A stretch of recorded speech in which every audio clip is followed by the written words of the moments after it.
Hey guys, welcome back to the channel. This is story about what if Naruto revives Hashirama with the help of Shinigami part 1. Before I start, please do support for more amazing content and comments for part 2. Do consider to subscribe my channel and share my video to your friends and check out the description as well. Let's start the video. He stood in front of him in all his ghostly glory, his gaze never leaving the human. Your task is to look after that child and don't even dare to mess it up, he said in a ghastly voice. Ooh. So in other words, I'll be a guardian angel. Big goofy grin, that the man was adorning right now, was starting to irritate him. Call it whatever you please, for all that I care. All I want is your answer, not your opinion or messed up mortal views. Are you up for this task or not? The man in front of the Shinigami let out a silent breath. Were gods always this grumpy? There was silence for a few moments between them. Hiding his eyes under the long bangs of black straight hair, he remained quiet, pretending that he was thinking deeply. Finally, smiling like a Cheshire cat, he asked, "So when do I start?" Contrary to popular belief, the Shinigami wasn't a sadistic, divine being that liked seeing poor souls being either tortured or humiliated, nor did he enjoy doing it. Where mortals got that idea, he didn't know. He didn't want to know how they came to believe that he personally came to reap their souls once their time was up, or that he ate their souls. He simply existed to supervise spirits, so they could leave their temporary home and pass on to the afterlife, their permanent home, while his sibling and counterpart life looked after them, so they went to the living world for the new beginning. That was it. Even if Death wasn't interested in the realm where the living resided, like his sister, he still kept his ear out for any interesting information that was worth his attention. Alas, exiting things rarely happened, but it was still better than spending his time playing card games with other gods, or being annoyed by the foul-mouthed Jashin accompanied by his endless cursing, masochism and sadism. So when life came to urge him to watch what mortals were up to, he wasn't expecting much, but still went along with her, just to escape from the strip poker that one of gods from some other world suggested. He played it once. It could be said that some deities aren't eye candies. Which was the reason why it left him scarred for the rest of his existence. How did humans came up with such terrifying games was a mystery to him. Next time I'll definitely send it to the other side. When he saw a young boy with spiky dark hair, no older than 12, playing stone skipping, who soon was joined by another brunette of the same age, he didn't know how to respond. He wasn't expecting much, but this was ridiculous. He turned to Life and looked her in the eye as if asking for her reasons showing this to him. What she said next piqued his interest a little. Fate said that these two will be the ones to mold the future, for the better or worse. I think it said something about a child of prophecy too. Shame, I ran off from it, before it had a chance to finish what it was saying. Her impatience, when she was exited, was infamous among the gods. Even if she was like that all the time, it didn't mean she didn't felt guilty for being impatient and running off from fate, before it finished what it had to say. It didn't help the matter that fate, actually rarely, bothered to talk at all. You should for once listen till the end, you know? When it bothers to say anything at all, it's really important, and shouldn't be ignored. When Life bowed her head down with her long, blonde locks falling along, he knew that he hit a sensitive subject. Even though he loved his younger sister dearly, it didn't mean he would be lenient with her. Right now he was a little disappointed with his sibling, also a bit angry. It was no longer a surprise to him, whenever she agreed to change herself, to stop and listen till the end what others had to say, that it would never last for long. Because she would always, in the end, return to her old habits. It was simply in her nature due to so, because Life, without her bursting energy and curiosity, wouldn't be herself. My apologies, brother, but you know pretty well how I am when I'm exited. Death didn't disagree, he simply nodded. But to be honest, right now I don't see anything special, so I guess we'll have to wait then. With that being said, she turned, golden locks swaying around her, and vanished from Death God's sight. The next time the goddess of life dragged him out to the living world, he couldn't help but be pleasantly surprised, just like his counterpart. Gone were those boys who played and spared near the river. Now in their places stood two men, with such power, yet not seen in this world. Power that shook the world, one that said by mortals to be rivaled only by gods themselves. Same men whose clans fought each other for years and finally agreed to stop the bloodshed. There, where the two boys from both enemy clans met as strangers, without knowing each other's identity, whose dreams were as big, if not bigger, than beaches all put together. Now in that fateful meeting place, was a growing village hidden by leaves, built by said two ambitious boys, now men. Despite himself, Shinigami smiled along with Life as they watched human children laughing, running and playing to their heart's content without a care in the world. Stand owners in the marketplace shouting prices and promoting their products, families dining out, women searching for discounts for food and clothes, men looking and complimenting craftsmanship of tools and weapons. They really did change the future for the better. Just look at this place, brother. People can finally live without fear of war and losing their loved ones. Moreover, it's so lively here. Everyone is happy. Life couldn't be more happy, that was crystal clear. As she continued to babble on, Shinigami was nodding, barely even listening to her, lost in his own thoughts as he looked at the scene. Goddess noticed his behavior, but didn't comment on it. Her elder sibling was restless as of late, and she had a vague idea why. Even if Death God's duty required that he must guide the souls to the afterlife, to the dimension in between, it didn't mean that he wanted to. It's one of the reasons why he disliked wars. But the reason he was lost in thought was because he couldn't get out of his mind what fate told him not so long ago. Soon a chain of events will start, and it won't lead to anything good. We might need to interfere sooner or later. He stared at the fight that was ending in the valley, eyes void of any emotion. It will be soon recorded in history and will be known as Valley of the End. The rain was pouring heavily as heavens themselves were mourning over the end of one's life, friendship of both and another's lose of freedom. He heard sobbing to his left, delicate palms and fingers, hiding his younger sister's tear-stained face. To his right he heard Fate sigh. He looked it in the eyes. He could see sadness, exasperation, frustration and recognition in its gaze, as if it expected this outcome, but is not satisfied with it, and hoped for another. Life felt a hand with long nails on the top of her head, that belonged to her older sibling, gently stroking her hair, trying to comfort her. Fate's eyes softened as its gaze fell on the girl. It didn't know how to comfort others when they were feeling down, but it would at least try. As humans said, it's the thought that counts. I might feel or know most things that will happen in the future. Some things are meant to be, some are not. There are even rare cases when rules of our creators are defied. But in this case I can't do anything about it. What happened here was meant to be.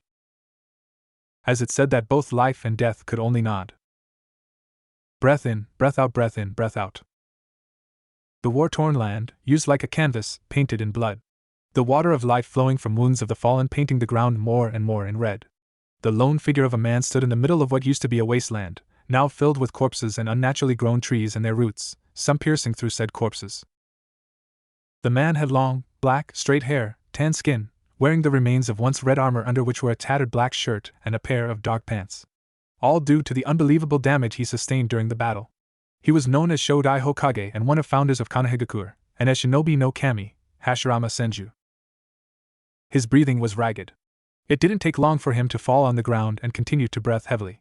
He knew it, the end was near.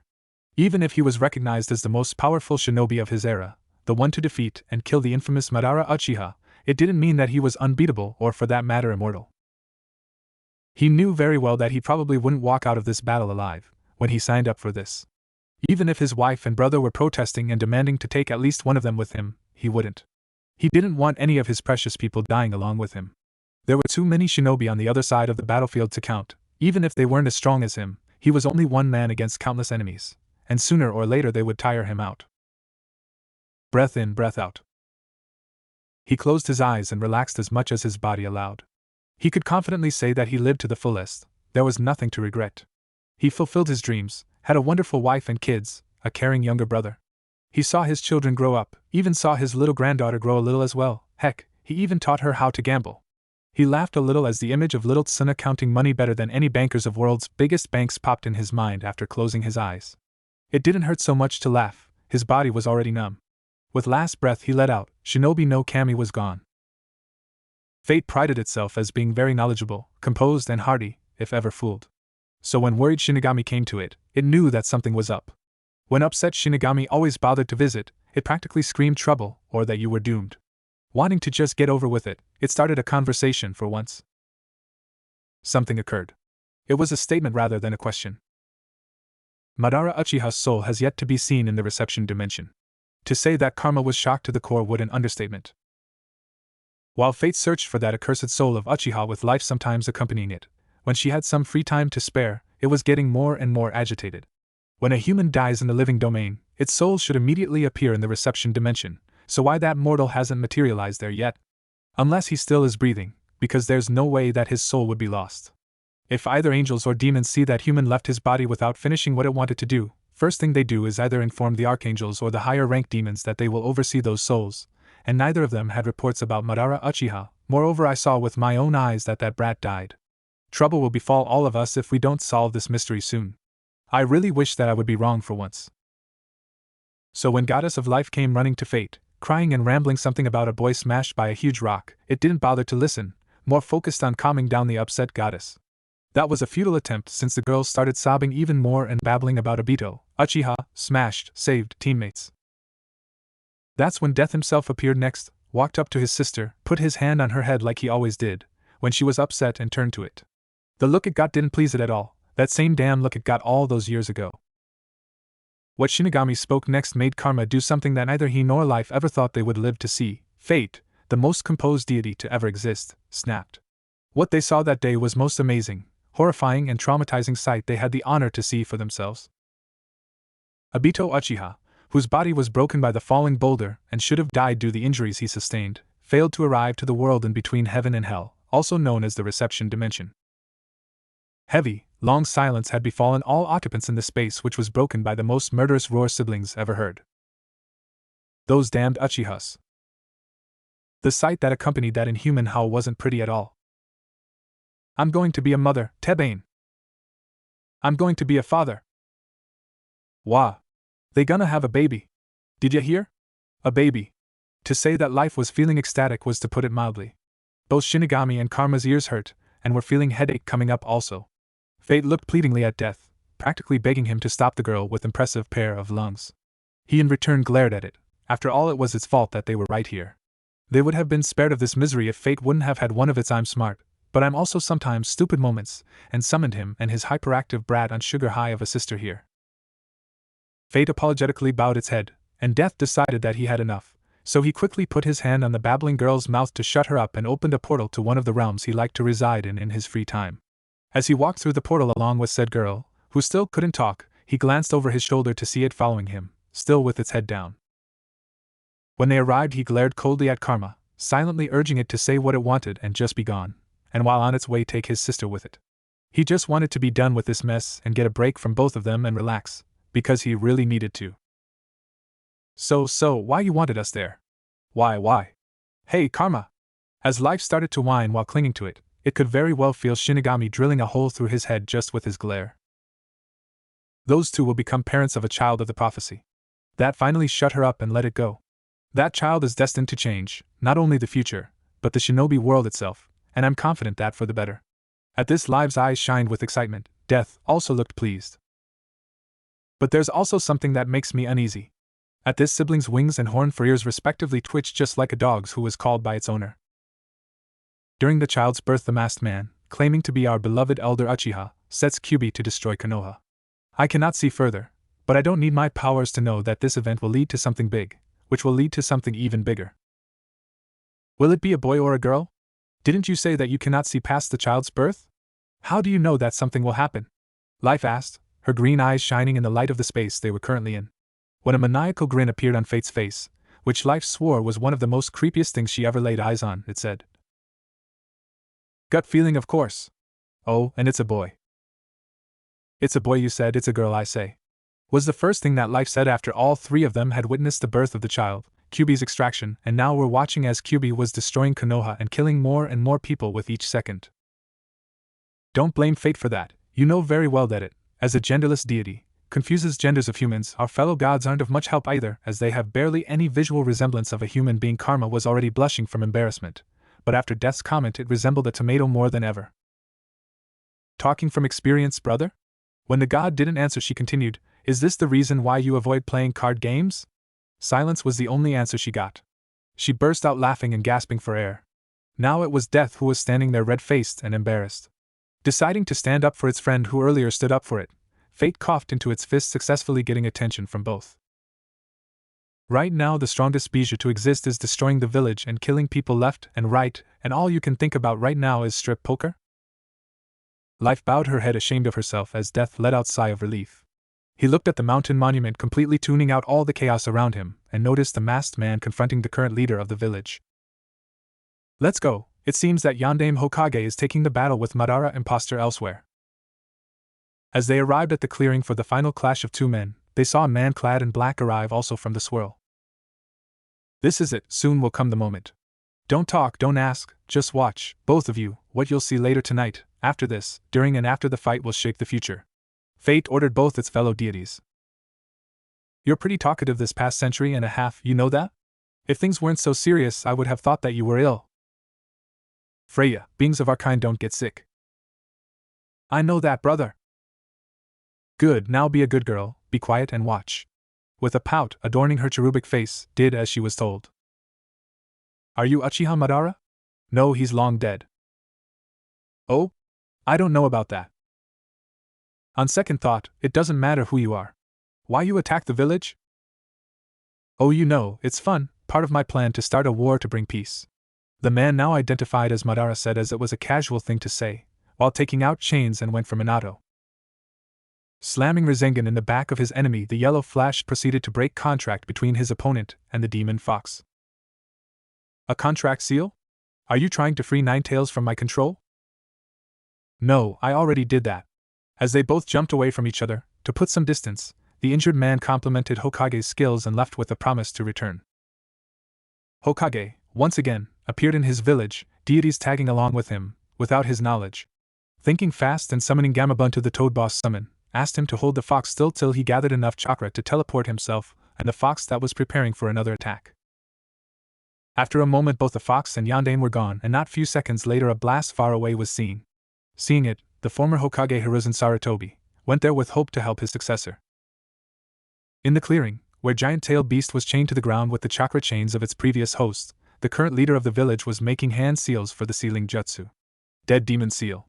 As he finished, Death, who was standing nearby with his companion, suddenly vanished, surprising the other two, and appeared behind the young Hokage. What surprised all three deities was that the Shinigami didn't look like he originally did. Now his appearance was a grotesque version of his original form. Long white shaggy hair that were holding his summoner's soul, two red horns on top, skin and bones of a body, grayish blue skin, loose white robes and a tanto in his mouth full of sharp teeth. He was really displeased with this situation, but would bear with it. So he settled with watching the married couple talk. He wasn't in control of his body anyway. The husband explained to his spouse that after he'll finish the dead demon seal she would be able to help their daughter when she will try to take control of Bijuu's power that will be sealed in her. Then about how they are a family of shinobi. As husband explained how he cannot replace a mother and fill her role in raising their child, and so should do it herself even if it will be for a brief moment. Dying to make a better life for his child, that's the stuff you let the father handle. That being said, Shinigami's hand covered in ancient writings and praying beads shot through man with blonde hair and to ancient beast ripping its yang half and sealing it into the said man. Minato then summoned the altar to seal the rest of Kyubi into his newborn daughter. As he placed the girl on the altar, Kyubi, who had chains on itself loosened greatly thanks to being shrunken half its original size, moved its hand to kill the child it would be sealed in. But that was a futile attempt as both child's parents used their bodies to stop the attack, as a result getting their bodies pierced by one of the beast's claws. Summoning Gamatora and entrusting him to deliver the key of the seal to his teacher, Minato prepared himself to use 8 trigrams seal. He reminded Kushina that time was limited as Shinigami took out the tanto from his mouth. Naruto, she started, don't be a fussy eater, eat a lot and grow up to be a big girl. Take your bath every day, go to bed early and sleep well. Make friends, it doesn't matter how many, just make sure they're real friends, people you can trust, even a few is enough. And study your ninjutsu. I was never good at it, maybe you'll be. Everyone has things they're good at and things they're not. Don't feel bad if you can't do it. Make sure you listen to the teachers. And remember to avoid the 3 vices of shinobi. As for men, I know you'll want a boyfriend someday, just try not to pick an asshole, try finding someone like your father and be careful with Jiraiya-sensei. As tears started to flow down her face, she continued, Naruto, you're going to experience a lot of pain and suffering. So remember who you are. Find a goal, a dream. There's so much more I want to say, to teach you about. I want to stay with you, I love you. After she finished, Kushina apologized for taking her husband's time, which he didn't mind, since everything he wanted to say was said by her. 8 trigram seal. You cut and ate his soul. Since when did you eat human souls?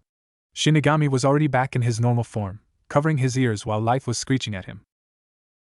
I don't do that and have never done it before until that idiot used me to seal Kyubi, and as payment for summoning me, he gave me his soul that I had to eat. You think I like that? Because I didn't. My stomach feels funny just thinking about it. Change of subject, what are we going to do with the child of prophecy, Karma? Said deity removed its hands from its ears, Shinigami's mirroring its movements and grumbling something about mood swings. Life continued speaking. Kyubi killed many villagers and shinobi, and there's no way they will forgive it, or its jailer. Most civilians and probably many shinobi, whose minds and judgment will be clouded with hatred and sadness of losing their loved ones, will resent the child for she had no control over. You are right, Freya. That will be a problem, since humans' cruelty knows no bounds. Just like their stupidity, they won't even try to see the difference between jailer and its prisoner. Death also joined the conversation. And it will lead to the child being shunned by the villagers and them trying to get rid of it. She will be placed in the orphanage since her parents are dead. They will barely take care of it, just to keep it alive so they wouldn't incur the wrath of reinstated Sandaime Hokage. Then, when the little one will be old enough to start her education, she will be sabotaged, making her chances of survival on battlefield lesser. Shop owners probably won't let her near the stands either, so she will often be hungry. We cannot let that happen. We have to do something, Karma, Shinigami. If Naruto-chan will grow up weak or die on her first mission, then Madara will be free to rule the world. Life won't let a child suffer, foretold child or not. Correction, Madara's imposter. Death stated he wasn't happy with how worlds to be savior will live. But maybe, just maybe, they could do something. Something that wouldn't disturb the flow of the universe. But that's impossible if any of them will act directly. We cannot do anything. If we will, then the flow will be disturbed. Fate spoke, unknowingly voicing Death God's thoughts. Unless we have someone else do it for us. At that, both Fate and Life snapped their heads at Death, looking at him like he turned again in that monstrosity that humans imagined him to be. What do you have in mind, Shinigami? It's really simple, Karma. We could use someone who was strong enough to defeat the real Madara Uchiha to help out the little one. Do you follow me? You damn sly bastard. At this he smirked at his sister, while Life herself was adorning Cheshire Cat grin. Fate just looked at both of them and nodded, showing that it approved what Shinigami wanted to do. Getting his friend's approval, he snapped his fingers, one of receptionist arriving instantly. Your orders, Shinigami-sama? Go fetch Hashirama Senju. If one asked Hashirama Senju what he imagined afterlife to be, he would simply answer that it was a peaceful place where one could go and do whatever he or she wanted and no one would bother you there. The same moment the Senju clan head had died, he arrived at the gates of the world between heaven and hell. He stared at the only object in the void, which happened to be an enormous double-door gates that looked to be made out of heavy, thick, dark metal with green crystals in the middle of each door, oozing some kind of energy or light. He felt a tap on his right shoulder and glanced over in that direction. He saw a young woman, probably in her 20s, smiling at him. She had short, spiky hair with a light shade of green, dark brown eyes almost black, and a fair skin. She wore some kind of a uniform, consisting of a white, short-sleeved blouse tucked in a black pencil skirt that reached her knees and a pair of black shoes to finish the outfit. Overall, she was a pretty young woman. Atria Lumbra. Welcome to the Atria, also known as Reception Dimension or the world between heaven and hell, from where spirits, such as yourself, are sent either to heaven or hell. My name is Lelija and I will be your guide until you are sent where you belong. Arariarina. My name is Hashirama Senju, pleased to meet you. He couldn't pronounce that strange word on his first try, which seemed to be a greeting here, so he just settled with introducing himself and gave his guide a pleasant smile. It's Atria Lumbra. It's a tradition here to greet spirits such as yourself or the 12 lords of the afterlife in such a manner. Now, is there anything you would like to know? For a moment Hashirama stood there, stroking his chin like he had grown a beard, thinking what to ask her. Are there any gardens or trees that need to be taken care of? Since I will stay in afterlife for a while, might as well do something productive. Lelija looked at him for a moment, nodding slowly. Then please follow me, Senju. She turned around and led him through the gates. Go fetch Hashirama Senju. Yes, Shinigami-sama. As he disappeared to do as he was ordered, Fate also decided to head out. I'll go get Lady Seal. We will need her help if we want our plan to be a success. What plan, Karma? Brother only mentioned that we should send Hashirama Senju to help Naruto-chan. Why do we need her help? Fate left without answering her, so Death explained instead of it. Because, my dear sister, if we send him right away he won't be able to do anything as Naruto-chan is still a newborn. In other words, he will be useless. But wouldn't sending him early on help him with the task that we will entrust to him? I mean, he would need information about politics now, the current standing of countries and hidden villages, their people, culture and trends, and most importantly his target. I actually haven't thought about this. Well, it seems you have brains after all, sis. At this, Life turned away from her brother with a pout. She never got used to his teasing. I'll go get some snacks and tea. How does that sound? At the suggestion of a tea party, that they will probably have, she jumped, hugging him, while thanking him with a big smile on her face. Then she stopped, let go of her brother, looked him straight in the eye, all of a sudden very serious. If Karma went to get Lady Seal, you will get the snacks. What will I do? You'll wait for our victim. After hearing victim, she got exited, small smile turning in a devious smirk, she asked. Prank? Prank, he whispered. Giving a wink, he vanished. Hashirama sends you, here I come. Ere you come. So far Hashirama was enjoying heaven. It had lots of forests, parks and gardens full of trees he have never seen before, when he was alive, so he enjoyed researching and taking care of them.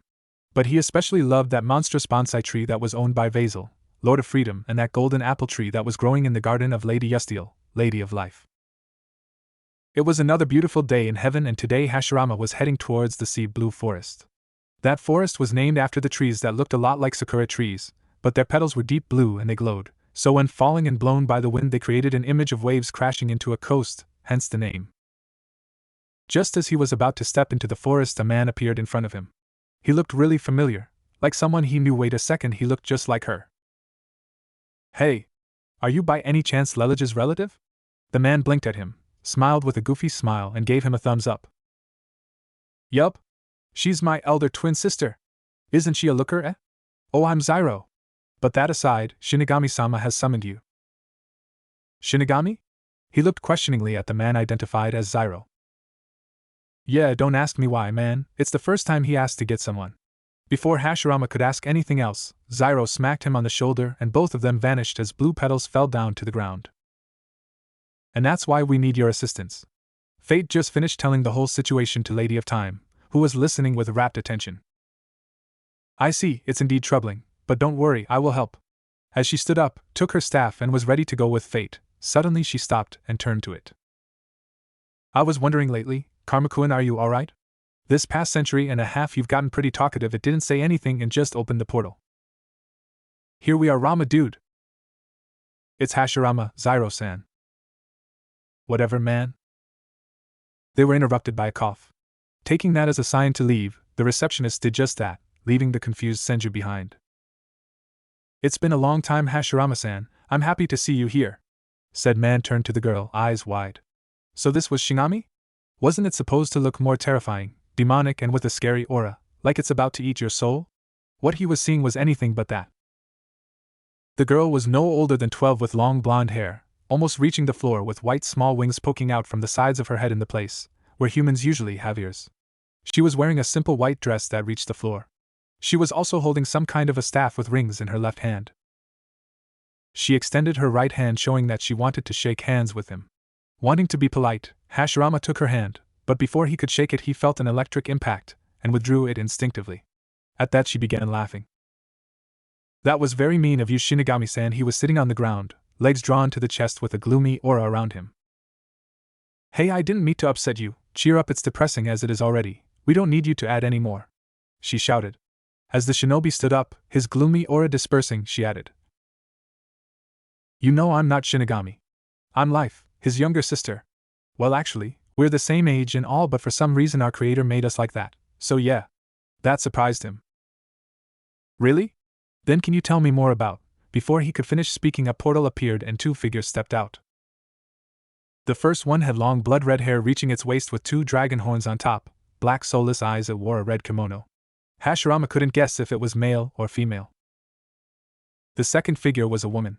She was wearing a long golden dress which looked to be made from big scales. Her eye color was something close to orange, with long wavy blonde hair that reached her waist, with a red ornamented headband that kept most of her hair in place. Like Life, she was holding a golden staff. Ah, little Freya, long time no see. She then proceeded to embrace the poor girl to death, if it was even possible, not caring that she was being watched by the only mortal in the room. Seeing that Lady of Time won't stop squeezing the Goddess of Life anytime soon, Fate turned to the confused man in front of it. I apologize for their behavior, but as you see they are quite busy. As Hashirama just nodded dumbly, it continued, I think introductions are in order. You are already acquainted with Freya, the Goddess of Life. The one holding her is the Lady of Time, Lady Seal. Both females, hearing their names being mentioned, stopped hugging and struggling, turned to give Fate and Senju their full attention. God of Fate was about to continue when another portal appeared in the room. Death stepped out with his hands full with bags and with a lollipop in the mouth, followed by two green-headed receptionists who were holding trays with silverware and plates on one, and with mugs full of steaming beverage on another.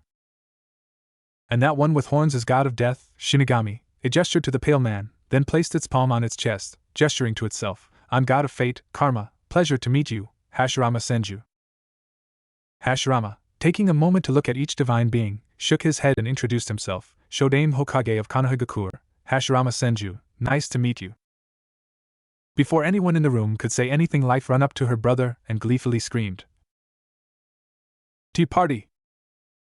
As the sun was setting, dyeing the streets, buildings, and any corner it could reach in an orange hue, the old man in ceremonial red and white robes was walking down the road, with a child holding his hand. The child looked up at her older companion, eyes shining with childish innocence and curiosity. Are we there yet, Gigi?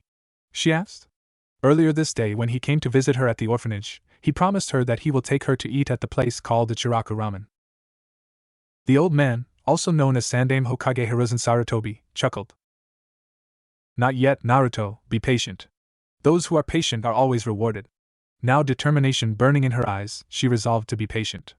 If what Gigi said is true, then she will be rewarded at that restaurant, which probably served yummy food, and yummy food was a rarity. They continued walking, and soon a stand came into view. Taking a seat and helping his young companion to sit on the stool, she looked around in wonderment. Hiruzen waited until the other customers will be served so they could order. They didn't have to wait long till girl, which looked to be in her early teens, came to take their order. Good evening, Hokage-sama, pleasure to see you. I guess you'll take the usual? He nodded. She was about to turn to give the order to the chef, when she noticed a mop of bright blonde hair. As she looked closer, she let out a squeal. Oh my goodness! Just look at you! What a cutie! As the teenage girl was praising her as the most adorable thing she ever saw, the younger girl blushed at the sudden attention. It seemed to her that she made a good first impression, judging from the fawning that pretty lady was doing. Deciding that the lady was a nice person, she smiled widely and introduced herself. Hi! My name is Naruto. What is yours, Wani-chan? Giving a smile of her own, she introduced. My name is Ayam. At the same time, a man walked up to them smiling and introduced himself as well. And my name is Tucci. I'm Ayam's father and the owner of this humble restaurant. Now, little one, it looks like it's your first time here. Let me help you. This was the day that would forever be burned into, now, 4-year-old Naruto's mind, as one of the best days of her life. She not only gained 2 new friends, but also discovered the food of God's ramen. Forgive me for my rudeness, Shinigami-san, but why was I summoned here in the first place? It's been some time since they sat down at a table and started drinking tea and eating snacks. After Life and Zyro emptied their cups and a few plates, they went to play chase nearby, while Lelija brewed more tea for them. The tea was delicious, so were the pastries and shortcakes, but Hashirama was getting bored and would have started fidgeting soon, until he remembered what he wanted to ask in the first place. Shinigami gazed at him for a moment, while sipping his tea. When he set down the cup on the table, the god answered in a serious voice. Simple, we have a mission for you. He then lifted the cup again up to his lips. Hashirama looked at the death, as if he grew a second head. Since when normal spirits are taking missions? After Seal put down her own mug, she explained. You see, we have a problem, but it would be more accurate to say that the world you resided in, when you were alive, is in danger. In other words, no future for that world. Fate has also thrown in its 2 cents to the conversation. But there's hope, Lady of Time continued. This hope lies in one child, the child of prophecy. What do you say, Hashirama Senju? Do you want to help to save the world? Karma was staring at him as if daring him to refuse. At that god of death, who was in front of Hashirama, stood up, his gaze never leaving him. Your task is to look after that child and don't even dare to mess it up. He said it in a ghastly voice. Ooh. So in other words, I'll be a guardian angel. The big goofy grin that the man was adorning right now was starting to irritate said god of death for some reason. Call it whatever you please, for all that I care. All I want is your answer, not your opinion or messed up mortal views. Are you up for this task or not? The man in front of Shinigami silently sighed. Was that god always this grumpy? He could go and play something, like card games for example, those are fun in a good company. He didn't see Shinigami shiver in disgust, which didn't go unnoticed by others. There was silence for a few moments between them. Hiding his eyes under the long bangs of black straight hair, he remained quiet, pretending that he was thinking deeply. Finally, smiling like a Cheshire cat, he asked, So when do I start? Life stopped chasing the male receptionist and went to stand beside her brother. Wanting to make sure that he was ready before they guided him to the world of the living, she asked him if he had any questions. Yes, I do. He turned his head and gazed at Fate for a moment, as if contemplating if he should really ask what was bothering him, since the moment the goddess of time and the red head appeared. Are you a girl or a boy, Karma-san? Because you know you're known as female, and he was unsure how to ask its gender without insulting the deity. There was a long pause before everyone, except Fate and Hashirama, who was confused, started roaring in laughter. Shinigami, Freya and Zyro were already on the floor, hand-holding their stomachs while the other two were trying to hold their giggles in. Zyro, recovering faster than the others, but still giggling a little, said what made them laugh even more. Karma is known to be genderless, but you never what it has down there. Having enough of this, Fate was about to charge at the poor unsuspecting shinobi. Since he was the one to start this, the second would be the younger twin of the two head receptionists. This, of course, failed because Seal saw this coming and went to aid him. She tried to block the strike with her staff, but instead of blocking the hit, she hit the one she was trying to protect. Everything went black around Hashirama, while deities and receptionists, who were cleaning up just a moment ago, stared wide-eyed at the spot where Senju was a moment ago. Heavy silence settled in. What the hell happened? Zyro was the first one to ask. It was silent until Lady of Time spoke, voice unsure. It seems that I sent him to the world of the living. Life and Death let out a sigh in relief. At least he won't be beaten by the angry redhead. Good. It's 3 years until his target enters the Ninja Academy. During those years he will have enough time to acquaint himself with the current world and get to know his target. He concluded. Seal had turned paler with each word that left Shinigami's lips, while Fate proceeded to take out its anger on the green-headed male.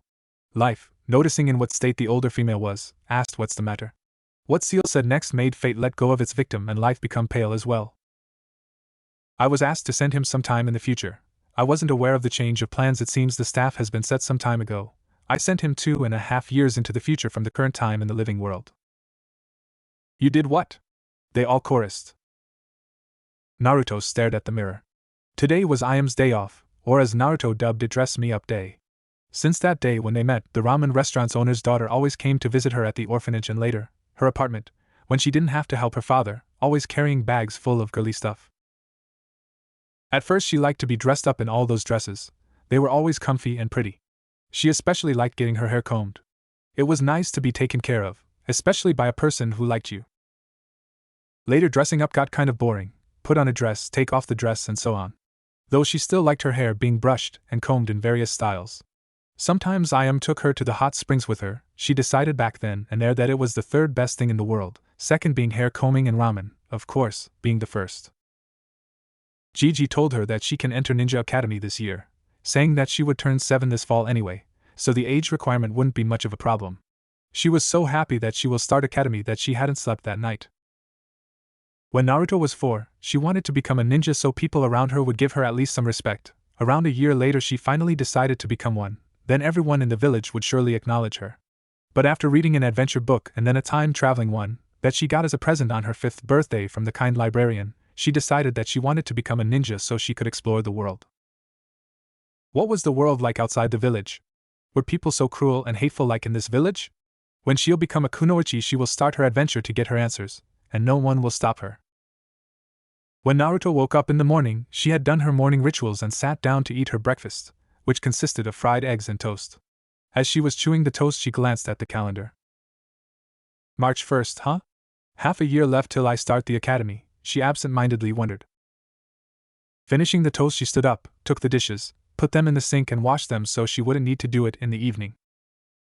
Checking the apartment to confirm that everything was in its place, she had put the sandals on, picked up the backpack with a book inside, which was at the apartment entrance, exited her home and locked the door, putting the key in one of her pockets. Today her destination, like almost every day for the past year and a half, was the library. Around 2 years ago, when only a few months passed from her 4th birthday, was when Naruto visited the library for the first time. She came here with the goal to learn how to read and write herself. Of course, she could have asked the Hokage or Ichiraka's duo for help, but she didn't. They were busy as it is and didn't want to trouble them. So when she stepped into the building she expected to be greeted like everywhere else, in other words, kicked out. Instead she was greeted by a young lady who smiled at her asking if she could help. That day, the young ninja-to-be gained another friend. Sarani, the librarian, was the one to teach Naruto how to read and write, and more than once complimented the girl with whiskers that she was a very fast learner. Before she knew it, Naruto had already arrived at her destination. Pushing the door, a bell jingled, letting the occupant in the room know that she entered. "Ah, Naru-chan, good morning," she greeted, waving. At that the girl smiled widely and ran up to the table. "Heya, Sarawani-chan. You look pretty today. Hey, are those new glasses?" The young woman chucked and patted the shorter girl's head. "Well, thank you. Aren't you charming today as well? And yeah, they are new. But I swear, if one day I'll see angel wings and a halo on you, I won't be surprised, always looking like one." "Thank you," Naruto stuttered, blushing. She never got used to the compliments. But that didn't mean she disliked them, quite on the contrary, she liked them a lot. Taking off her backpack, she unzipped it, and took out a small-sized book and put it on the desk at which Sarani sat before she arrived. "So you read The Warlock already? How was it?" the librarian asked as she went to the desk, pulled the second drawer open, took out the reader's card and wrote down that the book was returned in good condition. "It was interesting. I liked that old kind-hearted shepherd, sure he was strange, who drinks in the name of God. But still, when he died, he made heaven's gatekeepers to allow them in. The only part one didn't like was that those two were ghosts in the last chapter." "Disliking ghosts as ever, I see.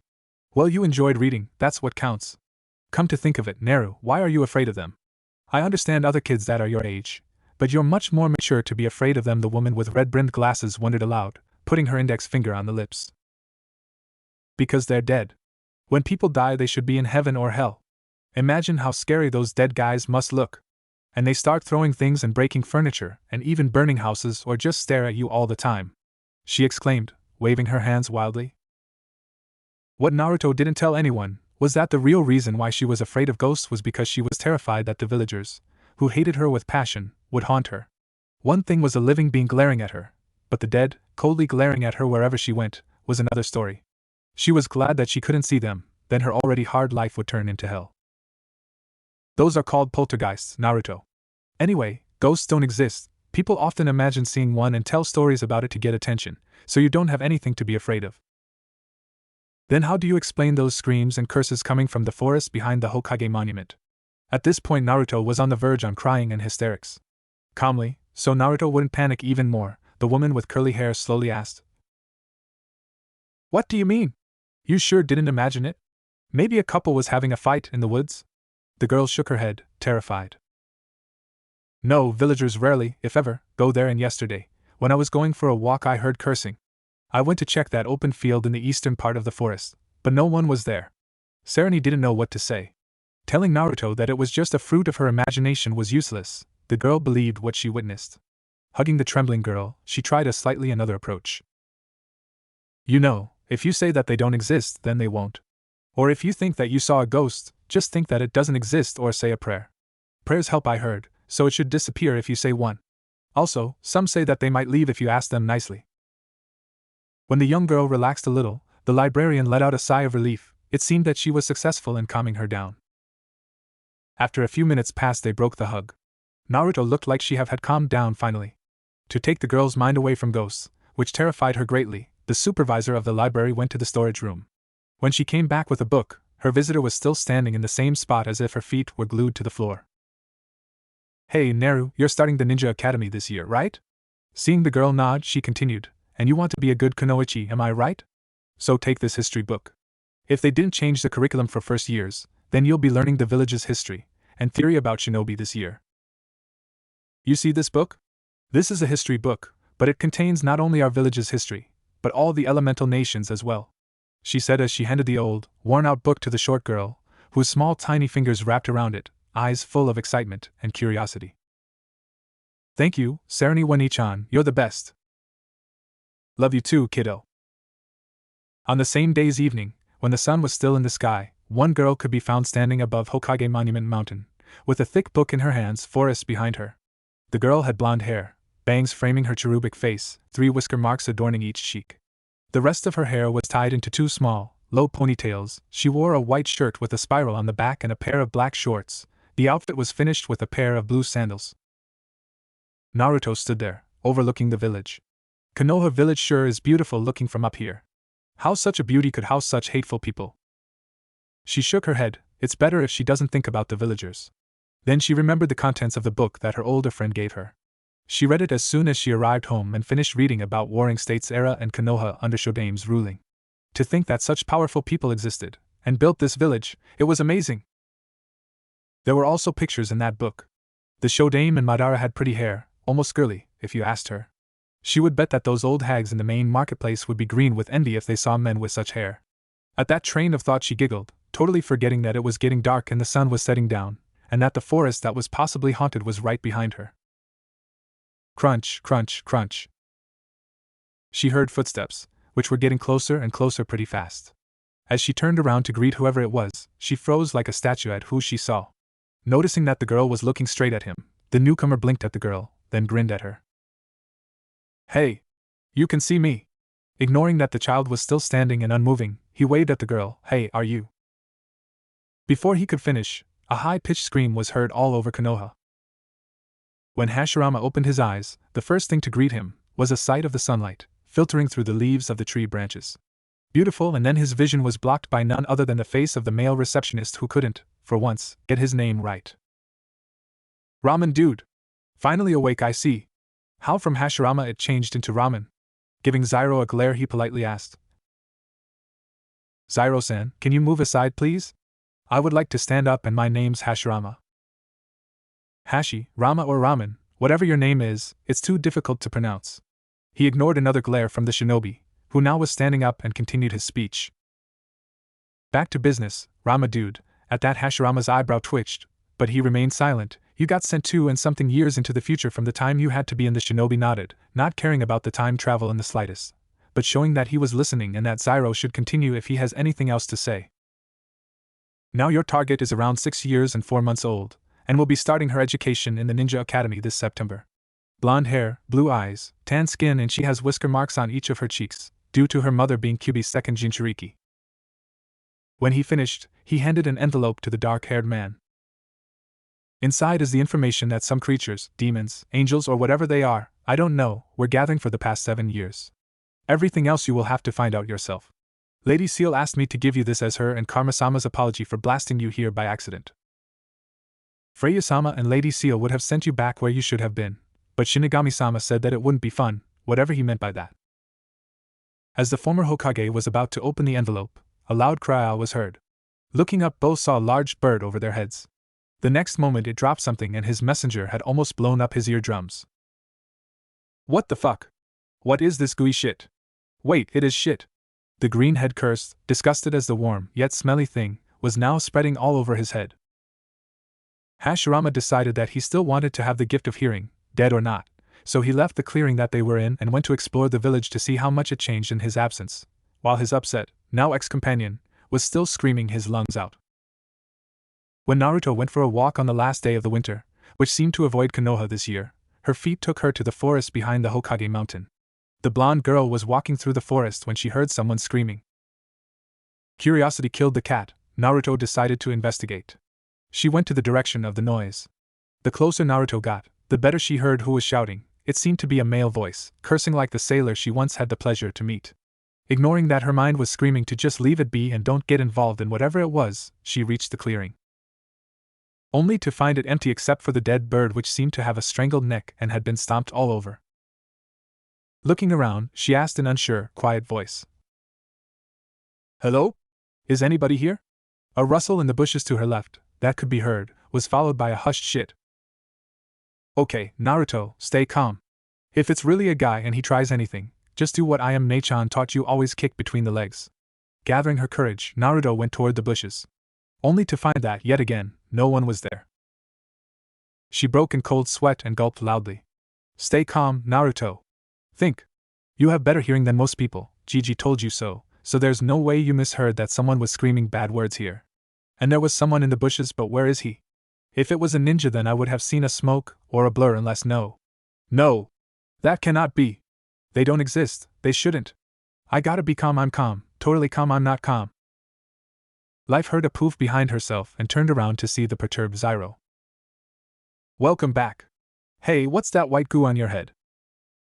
Almost got noticed by Kyuubi's Jinchuriki, but mission has been successfully accomplished, Freya-sama. Without saying anything more, he vanished. Goddess of Life blinked in confusion. How unusual. What was that about? She heard her sibling ask. Wow, Hiruzen, you sure got old, he whistled out loud. Earlier, when Hashirama left the annoying messenger behind, the deceased shinobi went to explore the village.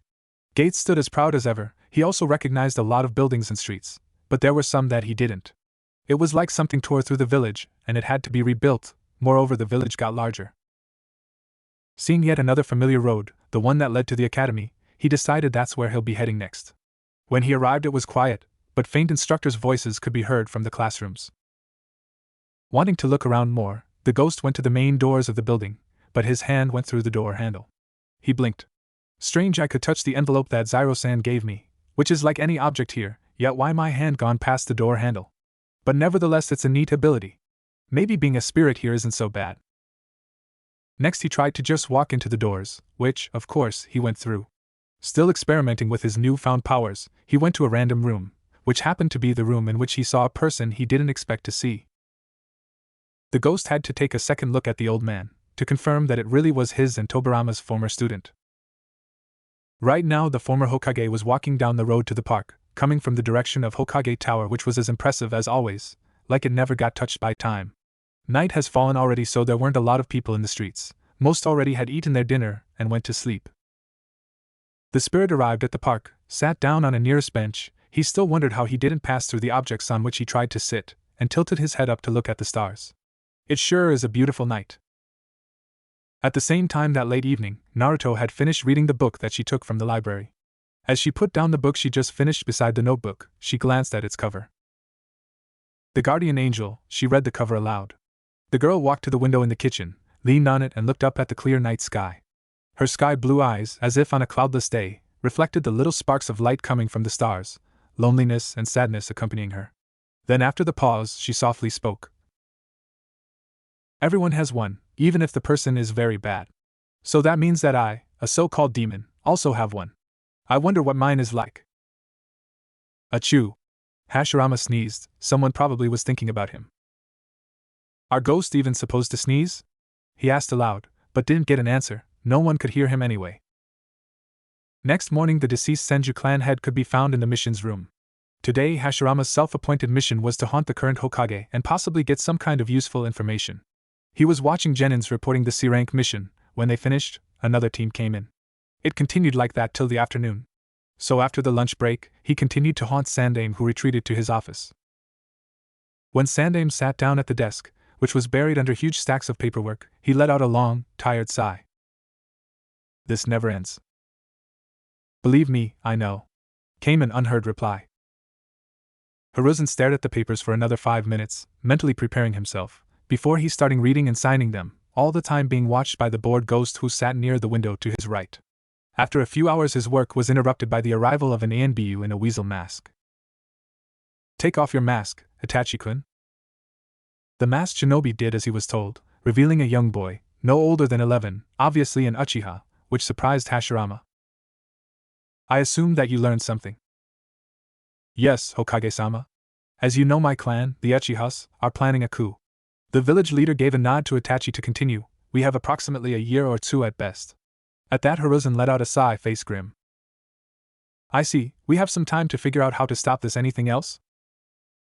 No, Hokage-sama, came an emotionless reply, to which the professor nodded again. Good job, Itachi-kun, you've done well. Dismissed.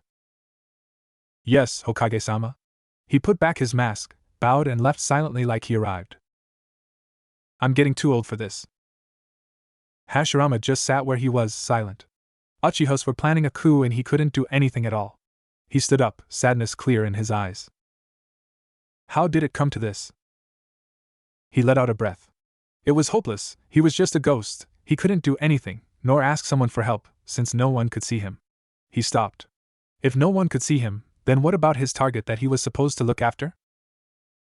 Wait. His target. Hashirama came back to the forest, where he first woke up in this world, in hopes that by some miracle Zyro was still around or that he magically appeared.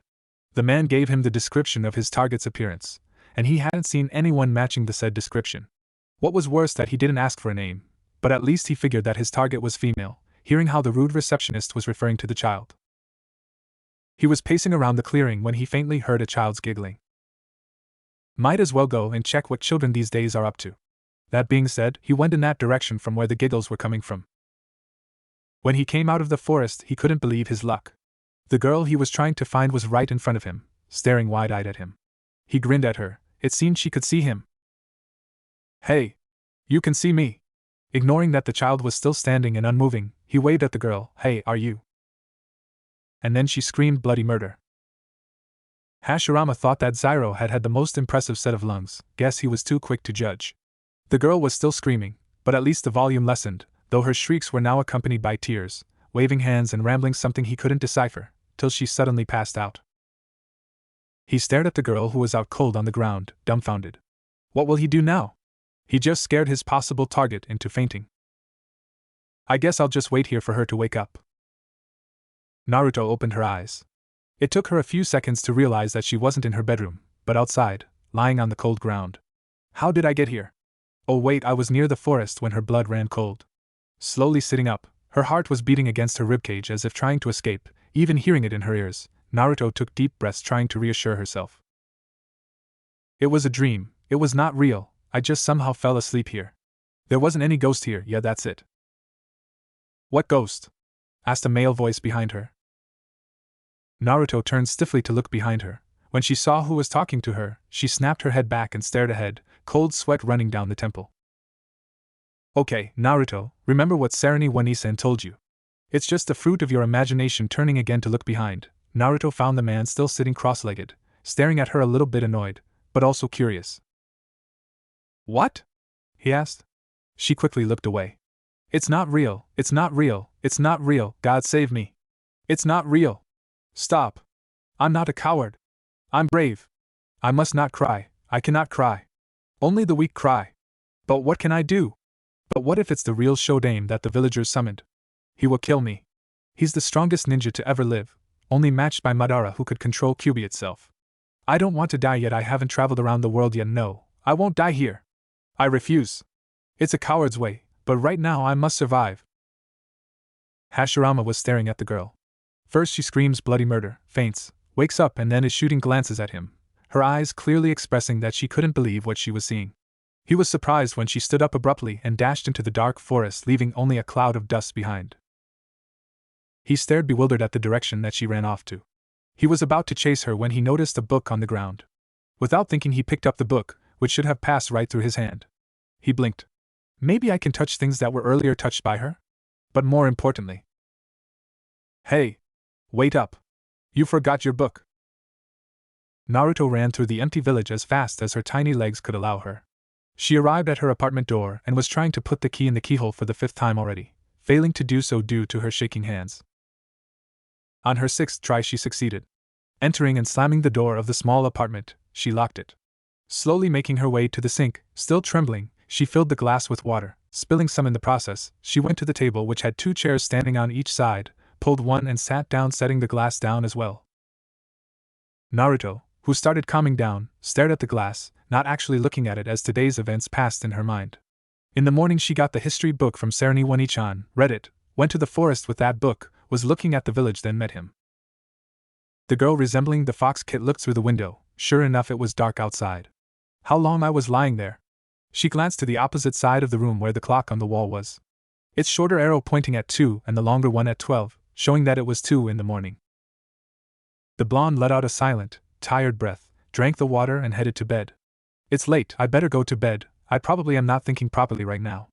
I can think what to do about that staring creep tomorrow.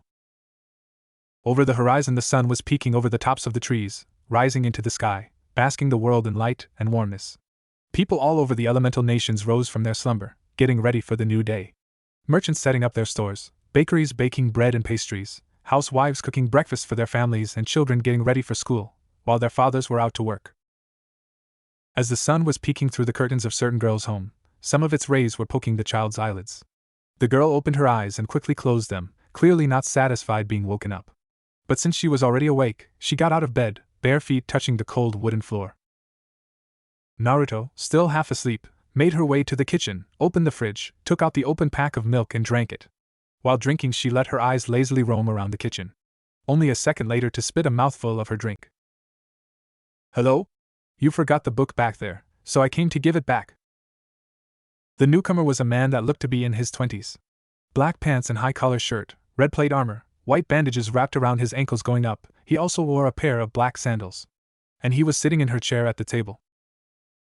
She was standing near the fridge, unmoving, not even breathing, holding the open pack of milk, almost resembling a stone statue made by Gorgon, by how still she was, and at loss what to do. That creep from yesterday somehow found her, followed and broke into her flat. Remembering Hiruzen once telling her that charging headlong into something was always a big no-no, she tried to calm down as much as she could, before starting the interrogation to find a way to kick that bastard out. Finally remembering how to fill the lungs with air, she took several deep breaths in, like she was taught, and started unsure. Thank you? The man beamed at her. You're welcome. Getting a little boost of courage, Naruto bombarded the second occupant in the room with questions. Who the heck are you? Why do you look like Shodai? Why you are here? And how did you break in? She was all but shouting at the man in front of her. The blackhead shoved his hands in front of him, showing that he didn't mean any harm. Whoa! Whoa! I came in peace. In answer, he only got a glare which looked more like a pout on the child's face. He sighed. It seems like it won't be easy to get his target's trust. Answering in order the questions he started. Name's Hashirama Senju. I look like that because that's how I look, and the way I was born. I am here to return your book, that you left near the forest, and look after you. I got in by passing through the walls. Liar! Shodai died long ago. I'm a spirit and no one but you can see me, and didn't I say earlier that I got here through the walls? Oh, and the book is outside the doors. For some reason I couldn't bring it past the door. He was answered by the silence and the unbelieving stare. That's impossible. I've never been able to see ghosts. And ghosts don't exist. How are you so sure? He asked, raising an eyebrow at the 6 years old. Because I said that they don't exist. That means they don't exist. Now leave. Looking at the female occupant in the room, he shook his head. He wouldn't deny that her words actually hurt a little where the beating heart was supposed to be. Sorry, but I cannot. I have to look after you. Came a reply full with determination in the tone of his voice. Naruto gaped at her uninvited guest in shock. What will she do now? I don't care. Just leave, you old pervert. Old pervert? He shouted aghast. Sarah Wani-chan, do you see something unusual today? Was the first thing Naruto said when she got to the library. To say that she was freaked out was to put it mildly. True to his words, the man went past the walls and objects, the only exception being objects that she touched, but that didn't apply to the doors. What freaked her out more was that no one was able to see him, no one. The librarian looked at the younger girl quizzically, noting that said girl was rather pale. She was looking around frantically, muscles tense, as if she expected to be ambushed at any moment. No, why do you ask? There's someone following me. A whisper full of fear came from the girl. Hearing that, the young woman in glasses gasped. Naruto, are you sure? Yeah, he always goes where I go. He followed me home and was following me this whole morning too. But no one sees him. Of course I do, I have to. Came an answer from the ghost, who Naruto tried to dutifully ignore with all her might. Naruto, have you told anyone else? How long has he been following you? Did he touch you?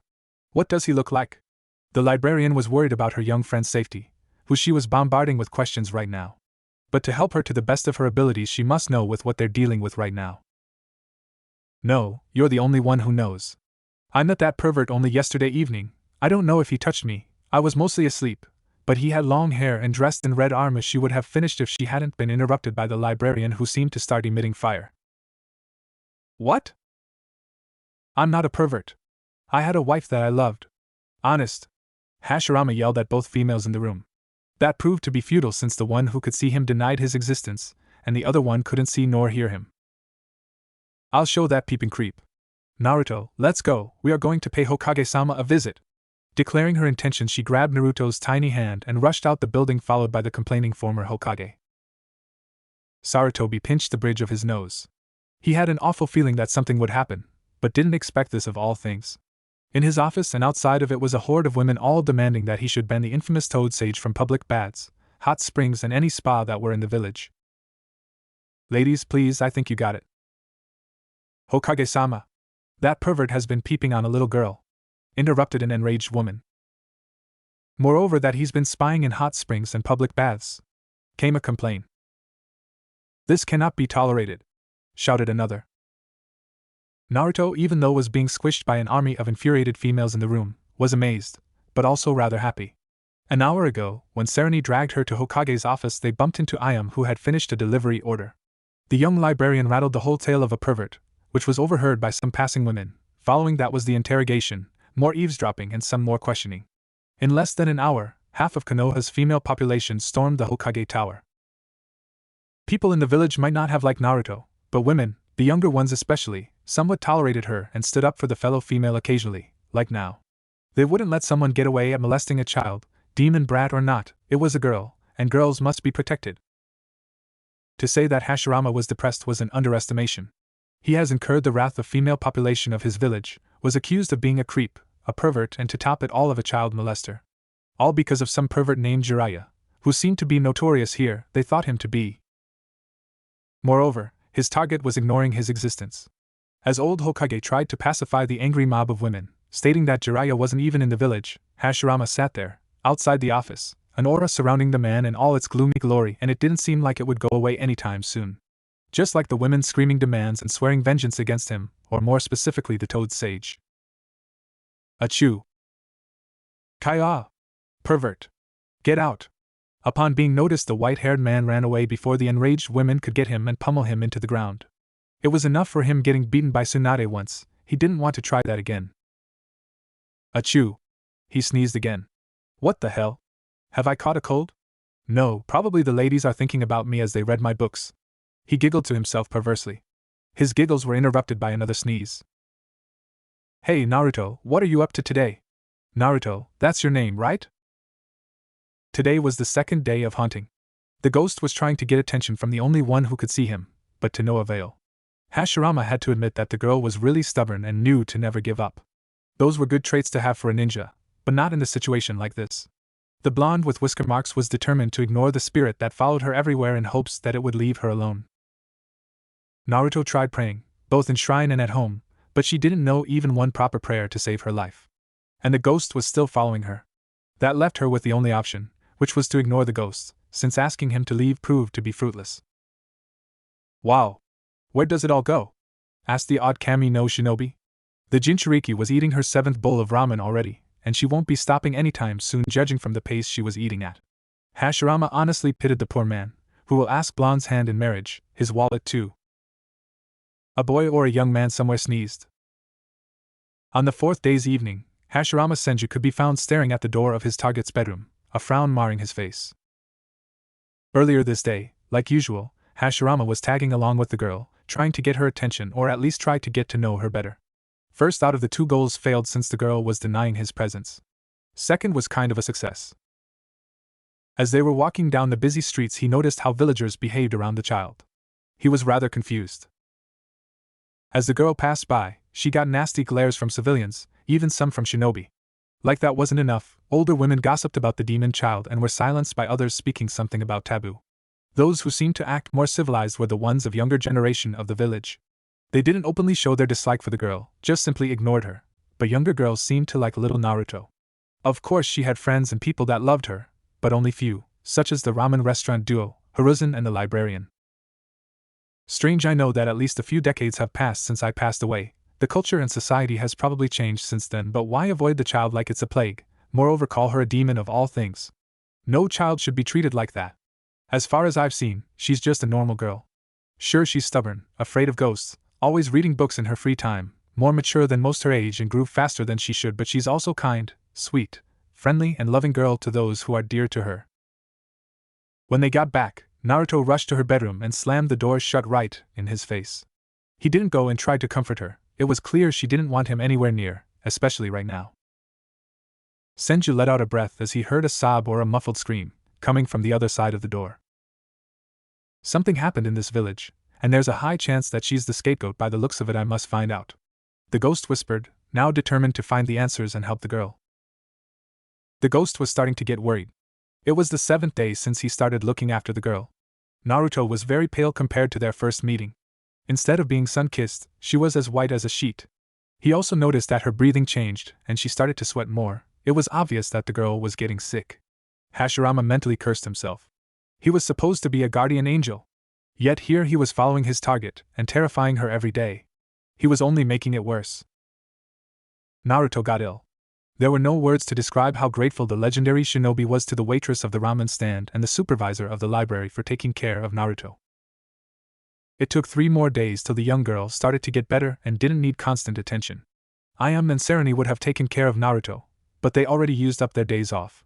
Ayame had to help out her father. These days more customers came in, and the librarian was busy with paperwork due to the nearing end of study year, and everyone needed to return their books. During those days, Hashirama tried to stay away from the girl's bedroom, only checking on her when she was asleep, afraid to worsen her condition by stressing her. The spirit of the first Hokage was yet again standing in front of the bedroom door. He reached out his hand, fingers curling into the fist. He lightly knocked on the door, or at least tried to, as his hand went through. But that attempted knock served its purpose to notify the girl that he was coming in, when he heard a sharp intake of air behind the door. He passed through the door, stopping to look over the sick girl. Hashirama smiled a little in relief that some color returned to her skin. Why? He was startled by the question. It was the first time in a week and a half that she spoke to him. Why? She repeated again, still quietly. Why me? What did I ever do to them, you? I didn't kill anyone, I didn't seduce anyone. I was alone. I have no parents. I was a good girl, I did nothing wrong. So why? At this point the girl who sat curled up in her blanket was screaming hysterically and crying for the first time in front of someone. Why do they hate me? Why do they ignore me? Why call me a demon? I don't get it. They even summoned you to haunt me. Why? Naruto was glaring straight in Hashirama's eyes accusingly. She didn't know if it was still because of the illness or strong emotions, but she was feeling like she was burning, yet freezing inside. Like a hole has opened somewhere in her chest, sucking everything in but the flames around it. The ghost stared at the girl, face and eyes showing no emotion. As the girl curled more into herself and the blanket, hiding her eyes from the view, he slowly stepped forward, quietly as not to alert his target, towards the bed and sat down beside her. Naruto went rigid when she felt the bed shift and went numb when the hand appeared on her covered head. It was a strange sensation, she thought absent-mindedly. The palm has big, kind of heavy, nor hot nor cold, yet calming and comforting at the same time. Look at me. It wasn't a request, it was an order. The 6-year-old was terrified, yet complied, turning to look at the spirit, bloodshot eyes wide as the saucers and full of fear. I saw how the villagers are towards you. I cannot say that I understand it fully. I'm confused why they do this. In my eyes you're just a child, like any other in this village. I don't know the pain of always being hated by fellow villagers, but I know how it feels to be ignored and to be alone, how painful it is to feel like you don't exist. Ignored? Alone? 2 silent questions were heard. Familiar, no? He chuckled humorlessly. Then he continued, when I died I wanted to be left in peace, to do what I liked, meet my loved ones once they joined me in the afterlife. But that didn't happen. During those years I spent there I haven't met anyone, it was lonely, you know. Then I got sent here by gods to help you. Sure, I should have arrived earlier, but I'm here now. He heard murmurs coming from the bundle on the bed, words muffled by the blanket. Wanting to hear more clearly he asked her to repeat it louder. I'm sorry. The Senju patriarch blinked at the white cocoon in question. I'm sorry. I ignored you and you were lonely. I know how it feels. When you're alone, you feel sad and empty here. She wriggled her small hand out of white fabric, and pointed with a tiny finger at the left side of the chest. It makes you want to cry. And when no one acknowledges you, you want to do anything, even if it's embarrassing, that people would see you to give you some attention. I'm very sorry, I know how it feels. But I let you feel the same pain, I shouldn't have done that. But I won't do it again. The man gave a little heartfelt smile to the girl, stroking the girl's still covered head, trying to comfort her both with gesture and words. It's okay, I know you didn't mean to hurt, you were just afraid. It's okay to be afraid, that's what makes us humans, well, you at least. I'm sorry, I'm really sorry. I won't do it again. That's a promise. And I don't break promises. She-girl was bawling her eyes out, apologizing, while Hashirama was still stroking the child's head. Sure, it's okay, just let it out. Naruto peeked underneath the blanket at the ghost. She was still afraid. Afraid that he meant harm only, and was pulling her leg, pretending to be friendly. But during those days that he was following her he hadn't done anything at all. He said that he had to look after her, and that it was his duty. He tried to talk to her, get her attention, get to know her better. When she was feeling bad during her worst stages of sickness, he gave her space, or like that time when they came back from a walk around the streets of the village. The Jinchuriki came to the conclusion, this ghost wasn't a bad one. He wasn't like those spirits in the stories. But that didn't mean she wasn't afraid of them in general. Still feeling a moving hand on her head and hearing those softly spoken words of comfort that Naruto saw parents do to their children when they were upset, she was so jealous back then. But now someone actually saw how she really felt and was comforting her. She felt that hole in her chest closing up, that coldness and burning hotness lessening. Instead she felt warm. It felt like that time when she met Hokage Jiji, or Ayame Oni-chan and Tsuchiyaji, or Sarani Oni-chan. She couldn't take it anymore. Overwhelmed by the strong emotions wanting to burst out, she hugged the spirit. She noted yet again that he felt nor hot, nor cold, like something was there, but at the same time wasn't. It really was a strange sensation. Naruto felt the man's longer limbs wrapping around her, returning the hug. Eyes bursting with tears anew, she buried her face in the ghost's chest. She didn't care that she was somehow hugging a being that didn't belong among the living at the moment. Few hours passed like that while one was silently comforting and the other one venting its bottled-up emotions out. The older one of the two broke the hug and looked the younger one in the eyes. Beaming at Naruto, the ghost extended its arm for a handshake. Let's start over, shall we? I'm Hashirama Senju, your guardian angel. The girl looked at Hashirama in confusion. Registering what he said, she gave a small, real smile to the Shodai. Also extending her hand and taking much bigger hand of Hashirama's to shake, she said, Naruto Uzumaki, the one who will become the best kunoichi and travel around the world. Pleasure to meet you /ya. The dyes spilled on the blue sheets of the sky, dyeing it red, later darkening it into dark blue and finally black. Sparks of light appeared, like little children filling out of kindergarten to their parents' arms. Night has fallen on the village, welcoming those few who were still awake into its embrace, but failing to invite one young girl. Naruto, it's late. A voice of a man from the doorway was heard. Pausing on the paragraph she was about to read, Naruto tilted her head up then to the right to look at her flatmate. A few more pages. I will finish this chapter and I will go to sleep, okay? She said, giving a sheepish smile to the ghost. In return she got a sigh. Fine, but don't stay up too late or start reading another chapter. Reading too much is bad for your eyes.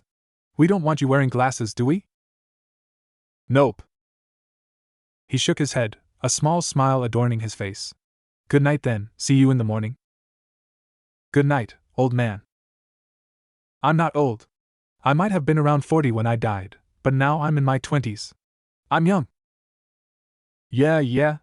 Now shoo. She waved her hand at the grumbling man.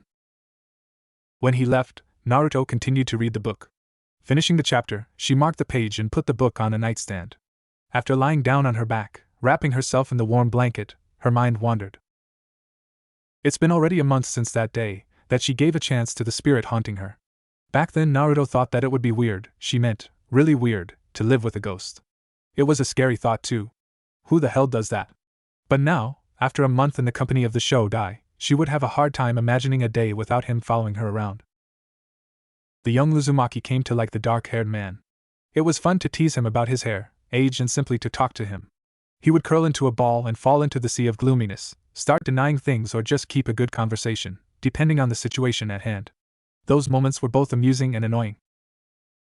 He was always with her, keeping her company and looking after her like a big brother or a father would. Naruto wouldn't say it out loud, but she was rather happy. Always waking up to be greeted with a smile, a good morning and going to sleep with a good night.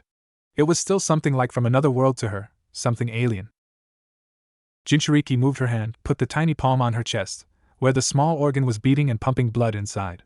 It feels warm here. Come to think of it, Gigi said that when you feel very happy, you feel warm inside. Same goes for love, doesn't matter if it's love for a lover or a family. I know I love Sarani, they are my elder sisters, Shursui too. He's my older brother. I love Gigi, he's my grandpa, Tucci also, he's my uncle. They all are my family. I love them and they love me. That's why I'm happy. What about Shodai? Isn't he lonely? It must be hard, to not being able to see your loved ones for so long. If he'll stay with me, then maybe I'll come to see him as a second older brother? I probably will, I guess. She giggled at her silly thoughts and moved to lie on the side. I didn't have a family from the beginning. But right now I have one. We might not be blood related, but we're family. It kind of feels strange and funny to think about it, but I like the feeling of having a family. Naruto blinked. Her eyes hurt a little and were getting watery. She blinked again, trying to hold the tears back. She took a sharp breath in, then another, trying to calm down. It was useless, tears were flowing already. Naruto, you're asleep? She heard a whisper. Hashirama was standing in the open doorway again, probably checking if she went to sleep. The girl shook her head, not trusting her voice to say anything at the moment. Feeling the bed shift, she turned on her other side, facing the wall which held the door. From the corner of her eye she could see Hashirama sitting on the edge of the bed and looking at her, dark eyes laced with worry, yet warm as always. Want to talk about it? He asked her quietly. Naruto just stared at the space, but asked after few, silent minutes. I'm not sad, but why am I crying? Hashirama narrowed his eyes, making him look very serious. How are you feeling then? Happy, I think. The blonde turned her head to look at the older man. Then those are tears of happiness, silly. He replied her in a serious voice. Naruto blinked at him, then a giggle escaped from her. The ghost's face lost its serious demeanor, now he was adorning a soft smile. Hey Shodai. Are you a magician instead of shinobi by any chance? Because when I feel sad, but not this time, you come to comfort and talk to me, even if I don't want to. But then I start to talk and after that I feel better. He stared at her with an unreadable expression in his eyes, when suddenly he burst out laughing, finding it funny that the girl called him a magician. As the spirit was laughing merrily, Naruto gazed at it. Yes, it was an alien feeling to have somebody constantly with her, to share worries and happiness, exchanging small things. But she didn't mind at all. Her home felt more homely, bright and kind of lively. It was nice and warm not only in her home, but in her soul as well. With a smile she closed her eyes and let slumber take her to the dreamlands. Good morning. Naruto received her daily greeting from a widely smiling man, her back straightening as she stiffened. The 6-year-old still had to get used to the idea that she didn't live alone anymore. Shoulders slumping, she relaxed. Giving a small, still sleepy, smile in return she greeted him. Good morning. As Naruto was walking around the kitchen, preparing breakfast, Senju watched her before asking. So what book were you reading? Adventure? Fantasy? Fairy tale? A time travel one. She answered, taking out eggs, milk and bacon from the fridge. That answer piqued the ghost's interest. Oh? How is it? Do you like it? Tell me. Naruto glanced at the transparent man shuffling on the chair like a child excited for a field trip. She sometimes wondered who was the bigger child, she or he. Shaking her head, she gave a short summary of the book. The boy ran into a place that can take you to the past. Since he got stuck there, he decided to change the future for the better, like probably anyone else would. I see, did he succeed? I haven't read the whole book, you know. Hashirama pouted, which the blonde in pajamas noted, surprisingly, didn't look so disturbing like on the faces of other men. A silence settled in the kitchen, only frying eggs and bacon could be heard. Deciding to break the silence, to start a new conversation, he questioned her again. After you'll return this book, what will you take next? I don't know yet, maybe instead of reading I'll start taijutsu training or just train to wield weapons, she said, putting the warm food on the plate. Why? He narrowed his eyes, lips turning downward into a frown. The shinobi had a feeling that he won't like what he'll hear. Well, I'll be starting Ninja Academy. It won't hurt to get a little ahead. Stupid. He won't buy it. Damn, I should just have said that I'll take another history book. No, that's a sorry excuse even for a stupid reason. Who am I kidding? He'll find out anyway. That's not your real reason, he stated. Naruto just stared at Senju with a deadpan expression. Thought so, letting out a long, suffering sigh, she thought how she'll explain herself, and from where to start. My birthday is coming up, it's on October and well, you see, I thought I should train a little, you know, to be able to protect myself better. The young fox look-alike gazed at the wooden floor. I wonder what kind of wood they were made from. There's 358 wooden boards in theirs. Why would you need protection on your birthday? Yes, the villagers dislike and ignore you, or just give glares, but they don't attack you, so there's no reason for them to assault you on your special day. She glanced at the still-sitting Hokage. Gone was the jolly man, in his place now was the Shodai Hokage. Naruto gulped, her throat was dry. Heaviness was bubbling in her stomach. Kyubi. Explain in more detail, please. I was born on the same day the Kyubi attacked the village, but it was defeated by Yondaime. Personally, I think that they see it in me. I have whisker marks, just like a fox, and I was born on the same day it appeared. Maybe I'm its kid? Just in human form, you know? Realization hit him just like an archer making perfect a hit on its mark. Hashirama stared at Naruto, eyes wide. He whispered only one word. Jinchuriki, confusion seeping into her blue eyes, she repeated unsure. Jinchuriki? Doesn't that mean power of human sacrifice? Flinching as Hokage stood up immediately after hearing her question, she stood where she was, like her feet were glued to the wooden panels of the floor. Her gaze never leaving the transparent figure as it moved back and forth, mumbling something right under his nose. 1. Kyuubi attacked on same day Naruto was born. 2. Her mother was the second Jinchuriki of Kyuubi. 3. Female Jinchuriki are vulnerable during childbirth, so the Bijou might escape, but he turned his head to look straight at Naruto, confused. Why the inhabitants of the village treat you like this then? Jinchuriki are treated as heroes. Heck, Mito was treated like one after sealing the strongest one inside of herself after my battle with Madara. I need more information. What happened on that day when the village was invaded by that beast? What happened 7 years ago and during Naruto's birth? During these past 7 years? For the second time this morning he realized something. I'm an idiot, aren't I? Tobirama probably would laugh his ass off, if he could even remember how to laugh, that is, that I admitted being an idiot. Hashirama searched his pockets till he found what he was looking for. Care to explain? I also would like to know a few things. And what's in the envelope? Her confusion by now was replaced by annoyance. She disliked to be left in the dark. Your breakfast is getting cold. Don't change the subject.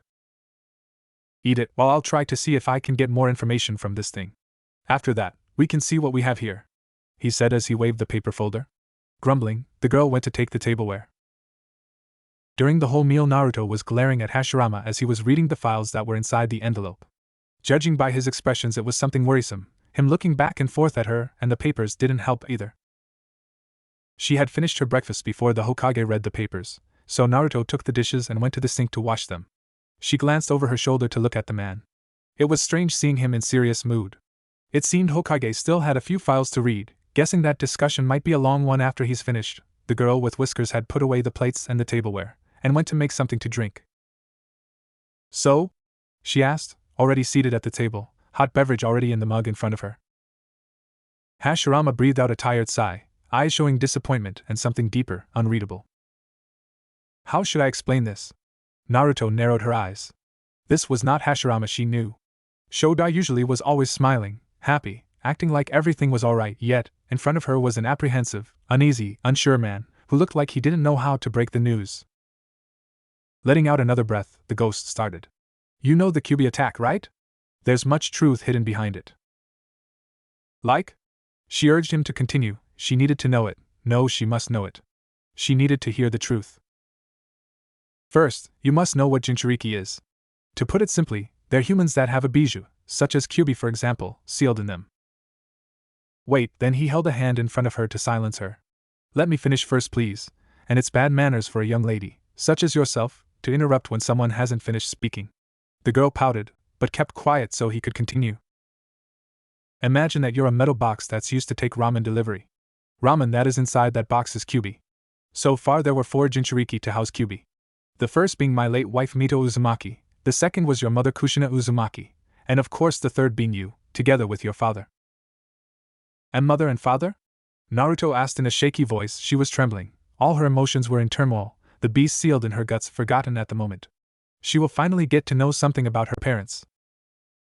Yes. Your mother was one of the last of Uzumaki clan, from the Whirlpool country. Your father was Minato Namikaze, the 4th Hokage and also the man to seal Kyuubi both into you and himself before his death. The blonde girl sat there, in her chair, now all numb and wide-eyed, staring past the 1st Hokage, her mind trying to process the information. She had parents, who died the day she was born. One of them being Yondaime himself, a hero who sealed Kyuubi, saving the village. It was mind-boggling how a hero's child is treated by the village, while every year on October 10th everyone is celebrating his victory over the mighty beast.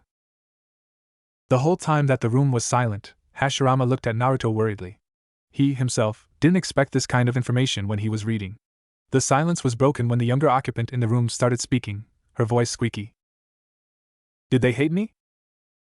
The opposite. They loved you very much. Both of them were expecting you, and were really happy when you came to this world. But sadly right after your birth, you were ripped away from them and almost killed by someone who posed as Madara. After your father saved you, the impostor extracted Kyuubi from your mother and let it loose on Konoha, but Yondaime managed to defeat that person. Since Kyuubi is an immortal being and will revive even if someone manages to destroy its body, it had to be sealed into someone who would live. Your father denied the idea from Kushina-san to reseal the fox into her, who was already on deathbed. The extraction of Biji usually kills Jinchuriki on the spot. She survived only thanks to her bloodline. So Kyuubi was sealed in you. If they really loved me, then why seal it into me? Why not someone else? She asked again. The Hokage patiently answered. Your father couldn't ask someone else to make such a sacrifice, if he himself couldn't make one. He thought you were the child of prophecy, that you'll save and protect not only Konoha, but the whole world. That's why he entrusted you with half Kyuubi's power. Wait, half? You said my father is also housing that fox, so he has another half? Why not seal the whole beast in me? You were just born. If Kyuubi was sealed whole, you might have died. Its chakra is toxic. Moreover, for someone who doesn't have developed chakra coils, to have nearly infinite amount of chakra sealed into them can be fatal. The silence settled in the kitchen once again. Few minutes passed until Naruto spoke, suspiciousness clear in her voice and eyes. Do you really think that everything written there is true? I mean those files? I doubt that beings under direct God's supervision would lie. Oh. That was the only answer the girl could give. She stood up and went toward her bedroom, stopping in the doorway when the ghost called her. Oh, and by the way, your father wished for the villagers to see you as a hero and they didn't. With that statement being said, she shut the door, leaving the unworldly being to sit in the kitchen, all alone and musing something silently. A dark-haired young boy sat at kitchen table, swinging his legs back and forth, watching his mother cook. Mother? He asked her. The woman with the same shade of dark hair stopped slicing the vegetables and turned around to look at her son, curiosity dancing in her pitch-black eyes. Yes, Sasuke? Father said that strong people don't need friends since they hold you back. Itachi is strong, but he has friends. I don't understand why. As she giggled, Sasuke pouted, not liking to be laughed at, but didn't say anything to his mother. Stopping her small laughter, but still adorning a soft smile, she came closer to her son and put her hand on his head, making the boy look up due to the height difference. You see, Sasuke, when you have something or someone to protect you, push yourself more to become stronger. That can be anything. Your relatives, friends, beliefs, the village, or someone you see as a family. What do you mean, someone you see as a family? You're my family. Family is not only a group of people with who you share the same blood, Sasuke. Family is something more, it's a more spiritual thing. I don't get it, he shouted. With every sentence he was getting more and more confused. How should I explain this? You know, Sasuke, I once had a sister, she said as she sat down on the chair, now sitting in front of the boy. Really, why I never knew about it, will I meet her? He exclaimed, excitement and childish curiosity washing out his earlier confusion, but as soon as positive emotions came, they were gone once seeing his mother's eyes. They were full of sadness. No, you will never meet her, nor will I. She died during the attack of Kyuubi. We weren't sisters by blood, but I always loved her as a sister that I never had. To be honest, I saw her more as a family than my actual family by blood, who treated me more like a tool than a person. Mother? He was confused. He understood, but also didn't at the same time. Just what his mother was trying to say. Sasuke, I want you to promise me something. The dark-haired boy's eyes widened as he stared at the woman sitting in front of him. She never asked him to promise anything. Hell, he only once saw her make a promise. He knew that to his mother, a promise was a sacred thing. She wouldn't ask for a promise just because. He gulped, still gazing at his mother's serious face. Will you promise me? I want you to keep it as long as you're alive, no matter what happens to me. Are you willing to do it? She asked him, her face grim, yet her voice betraying a slight desperation and pleading. Why, yes, mother. Then promise me that you will protect and won't hurt people who are dear to you, who you see as a family, those who you love no matter what. No matter how few they are, with your life and soul. His emotions still in turmoil, he could only nod. I promise, mother. Naruto sat on her unmade bed, hugging her legs that were drawn to her chest, a thoughtful expression on her face. It was hard for her to comprehend what she learned today. Her mother was from a noble clan that once ruled Whirlpool, her father, Yondaime, the reason why she was treated with dislike and hatred her whole young life. Only because that bastard of a father, even though he loved her, put the village first. And what was the result? The villagers didn't trust him enough, and that his seal will work properly. They pretty much spat on his grave. She snorted. So much good those sacrifices did. Nowadays, most people didn't know about sealing art aside from storage seals and paper bombs. Talk about Bijou's sealing. No wonder that she was seen as QB itself. Yandame really was a naive idiot, the distraught girl murmured under her nose. Her eyes moved to the right side of her bed, where a pillow full of feathers was. Reaching out, she grabbed and hugged it, while stretching out her legs. An idiot, that was my father, she huffed. Suddenly burning rage overtook her with a strong urge just to destroy something. Shooting up on her feet, still on the bed, the girl kicked the pillow she held not a moment before. That bastard! He died just after sealing another half of that fur ass inside of himself. He won't ever have a chance to live through what I had. That asshole! How dare he claim that he loves me before dying? Oh, course he dares. He probably had parents and family. He wouldn't know what it feels not having one. Naruto whispered the last part weakly. Angry tears were falling down her cheeks. But mother wanted to seal that thing into herself again. She was one of the last from her clan too. Maybe she actually knew how I would feel. Of course she knew. She was its jailer, just like I am. Otherwise she wouldn't have even suggested that idea of hers. Suddenly all that burning anger disappeared, only to be replaced with confusion and many other emotions that were whirling in her stomach. She glanced at the white pillow, lying innocently on the wooden floor. Naruto jumped from the bed and walked toward the pillow. Picking up the object made of white, soft material, full of feathers that poked out in some places. Looking at it with intense gaze, she stated determined, finally sorting out some of her emotions and coming to a decision. I'll love both of them, but I won't forgive that bastard guy until he begs for forgives. After I'll give him a piece of my mind in the afterlife. The young girl with two low pigtails stood in the silent room, in proud stance. Now that she sorted her thoughts and emotions towards her parents, another problem popped out that she had forgotten about in favor of her parents, the QB. Still speaking with herself loudly, Naruto asked confused. If that fur ass is my prisoner, then how is he doing? Wouldn't it be boring and lonely there, being locked up all this time inside of me? The silence once again settled in the room as its occupants stared in one direction. It was broken when the girl blurted out one of her thoughts. Maybe Shodai is working some kind magic of his again. I wasn't so forgiving, trying to see good or pitying everything or everybody before. Nisama. Itachi stopped midway taking off his sandals. Looking up, he saw his little brother standing in the hallway. Sending a small smile towards the young boy, he greeted him. Hey Sasuke, how was your day? The older boy was surprised and confused when instead of an energetic reply that the day was good, he got a small confused glare. How do you get a family that is not related to you? Now Itachi stared at his brother in bewilderment, eyes comically wide, clearly not expecting such a question from the 6 years old. If Sasuke wouldn't have been serious at the moment, he would have laughed at the rare expression on his brother's face. Finally finding his voice, he asked Sasuke, why do you ask? Mom made me promise that I must protect those who are precious. I guess both blood-related and not blood-related families are them. But I don't get it, how can you see someone as family if you're not linked by blood? Mom said she had a sister like that. Itachi closed his eyes, already calming down and grasping an understanding of the situation at hand. Like any shinobi veteran would. She must have meant Kushina-sama. They were very close friends since academy days and eventually they came to see each other as sisters. Finally taking off the sandals, he stood up, standing right in front of Sasuke. When you make real friends, who are very close to you, you come to love them as siblings. As the time goes, you'll feel a relation to them. The bond between such people is really strong and unbreakable.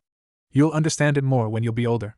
Instead of searching such people right now, just wait, they'll eventually come into your life. Settle with smaller goals, like being a military police officer like you wanted to be. I want to be a chief, not an officer. Just like Dad. Sasuke pouted at his brother.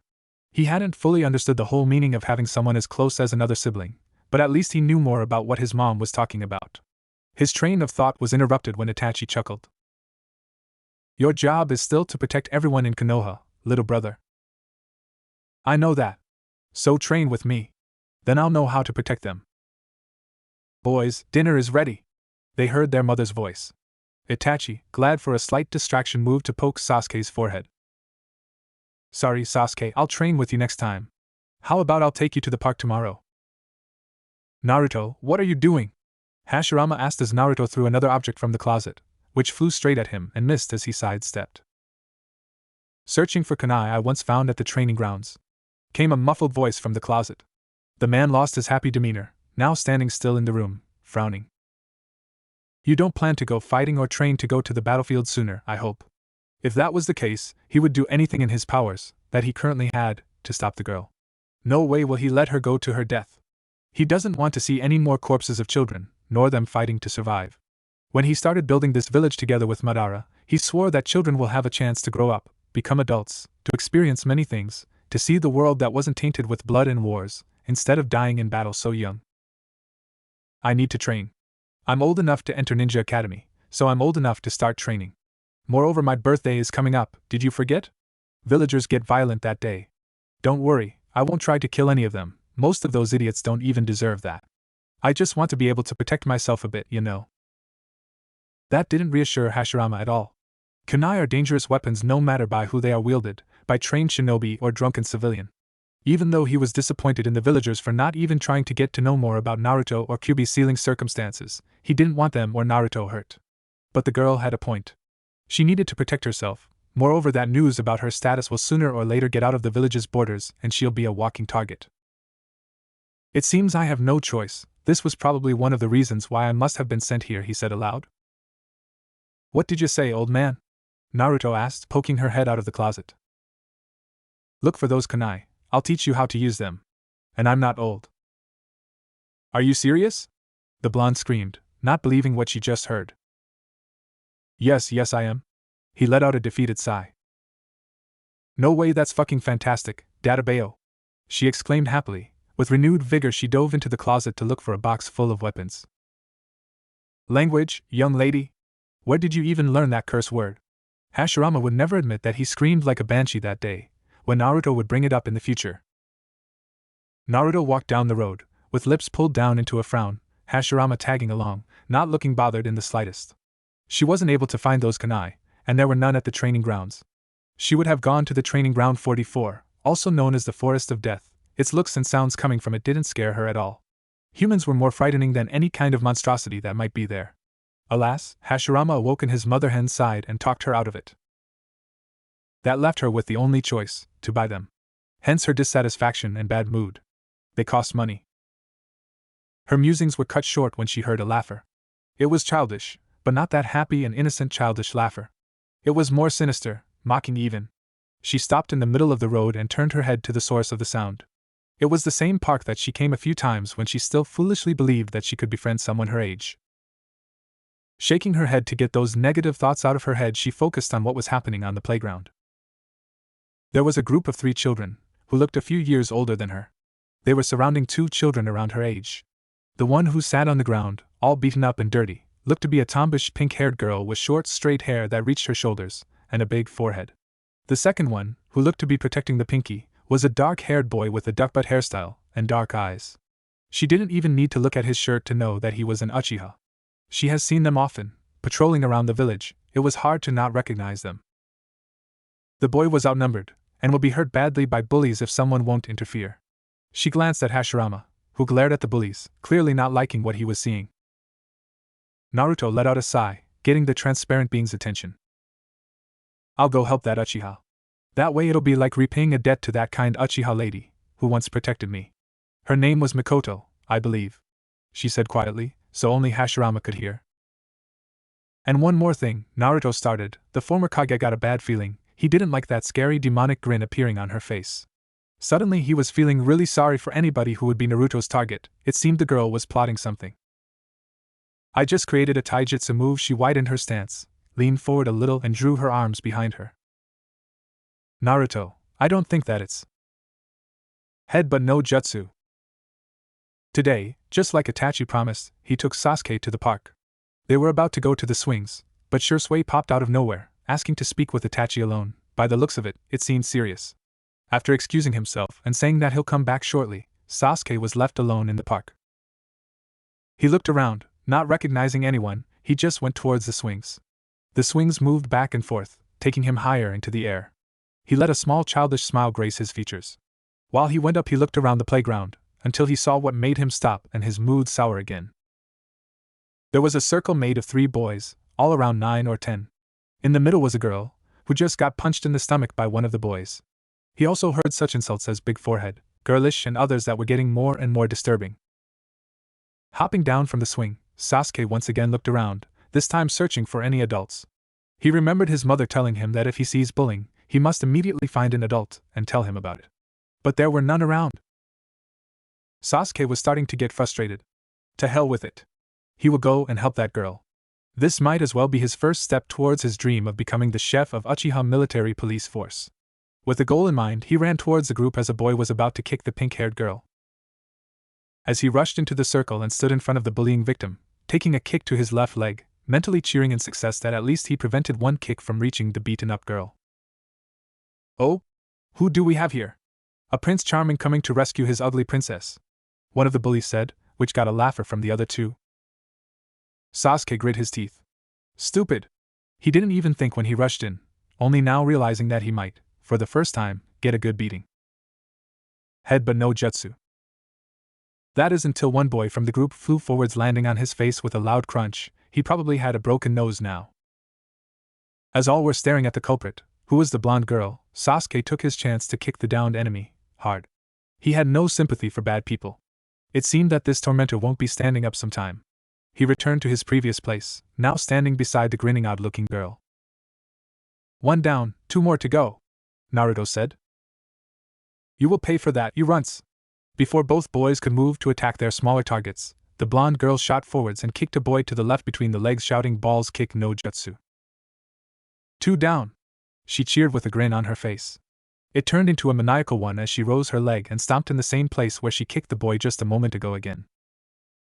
The last of the bullies, Sasuke and the pink-haired girl, stared at the grinning Jinchuriki in pure fear and shock. Monster, the older boy whimpered. He paled when Naruto turned to him, still looking like a devil himself. Monster, you say? That she protected an innocent person from such disgraces as you? Came a voice behind the bully.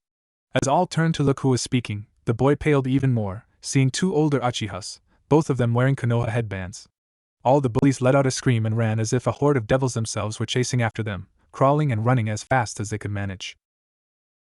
Shisui and I. Naruto exclaimed happily while Sasuke done the same, but calling both older boys. Not waiting to get a greeting from her older brother figure, she went to the pink-haired girl and held her hand out for the girl to take. The girl took her hand. When she stood up, she bowed deeply not only to Naruto, but to the 3 Uchihas as well. Thank you very much for saving me. Shisui came closer to the pink-haired girl, put his hand on her head, moving it to pet the girl. You should thank Naruto-chan and Itachi's little brother, they were the ones to defend you, he stated with a grin on his face, pointing respectively to both 6 years old, Itachi agreeing with him. As she was about to bow again and thank the two, she was interrupted by Naruto. Hey, what's your name? I'm Naruto Uzumaki. Sasakura Haruno, nice to meet you, Uzumaki-san. Out of the corner of her eye, Naruto could see Itachi urging his little brother to introduce himself as well. Sasuke introduced himself, followed by Itachi and Shisui. Finally finding the right moment, Itachi asked what was bothering him for a few minutes already. Shisui, you know this girl? His gaze was on Naruto. With a smile that still didn't leave his face, Shisui turned to his best friend and Sasuke, who also looked curious, to explain. I and Naruto are ramen-eating buddies. She's kinda like a little sister to me, you could say. Itachi nodded, satisfied with the answer he got, while Sasuke saw the blonde in new light. You know, Sakura-chan, you have such a pretty name, it really suits such a pretty girl like you. Naruto complimented happily, but her excitement was replaced with confusion when Sakura looked down sadly. Didn't she like being complimented? Haruno-san, is something wrong? This time it was Itachi who spoke. I'm not a girl. I'm a boy, as one everyone's eyes became wide as saucers.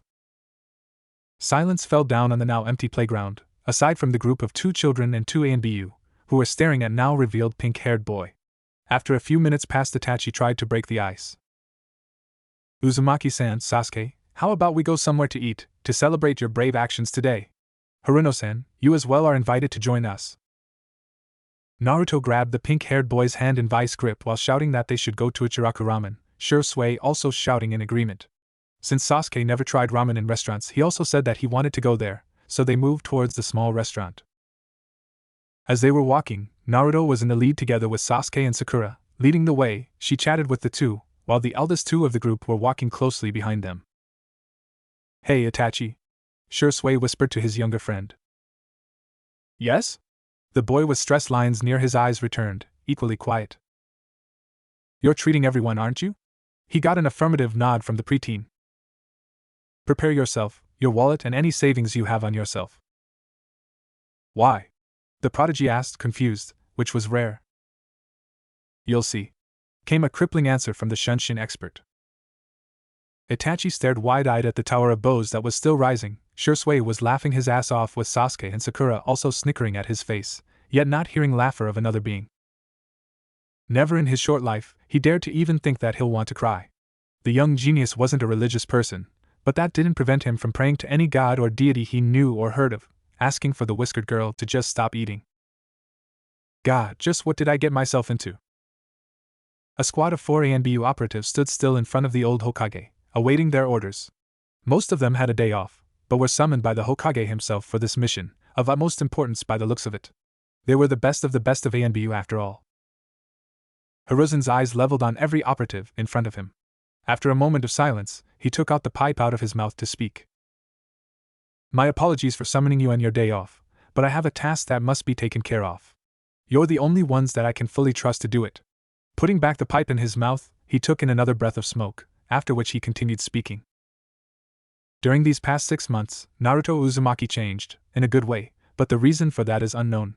It also has come to my attention that she received training by shinobi, judging from her movements and mannerism. Your mission is to observe her, and if possible, find out who is behind her early progress in shinobi arts. Report as soon as you find something. That's all. Dismissed. Yes, Hokage-sama. With that, all 4 ANBU members saluted and vanished from the office. And so, since we couldn't get kunai from the weapon shop, we will start with chakra control and molding. Hashirama stated as Naruto sat leaning into one of the posts in the training ground that they were in, bored, but still listening. That way I could use transformation, change into someone and go shopping like a normal person, if shinobi or the military police won't notice first, that is. She finished what he wanted to say. Exactly. The spirit of Kage confirmed with a nod. So what are we going to do first? The whiskered child asked. The transparent man uncrossed his hands and gestured at Naruto, then their surroundings. First we'll open your chakra pathway, then, we'll start a simple chakra control exercise, which is to keep a leaf with the chakra on your forehead or any other part of your body. Sounds like a good plan. After that we can start weapon-wielding training, yeah? The girl looked up at the man, eyes sparkling in excitement. We don't have any kunai or shuriken at the moment. Finish what you have at hand before starting something else, Hashirama said sternly as he crossed his arms again. Aye, sir. Notebooks? Check. Pencils? Check. Erasers? Check. Pens, rulers, lunchbox, drink? Check, check, check, and check. I have everything in the bag, don't worry, I haven't forgotten anything. Naruto reassured the former Kage as she took another bite of her morning meal. Just making sure.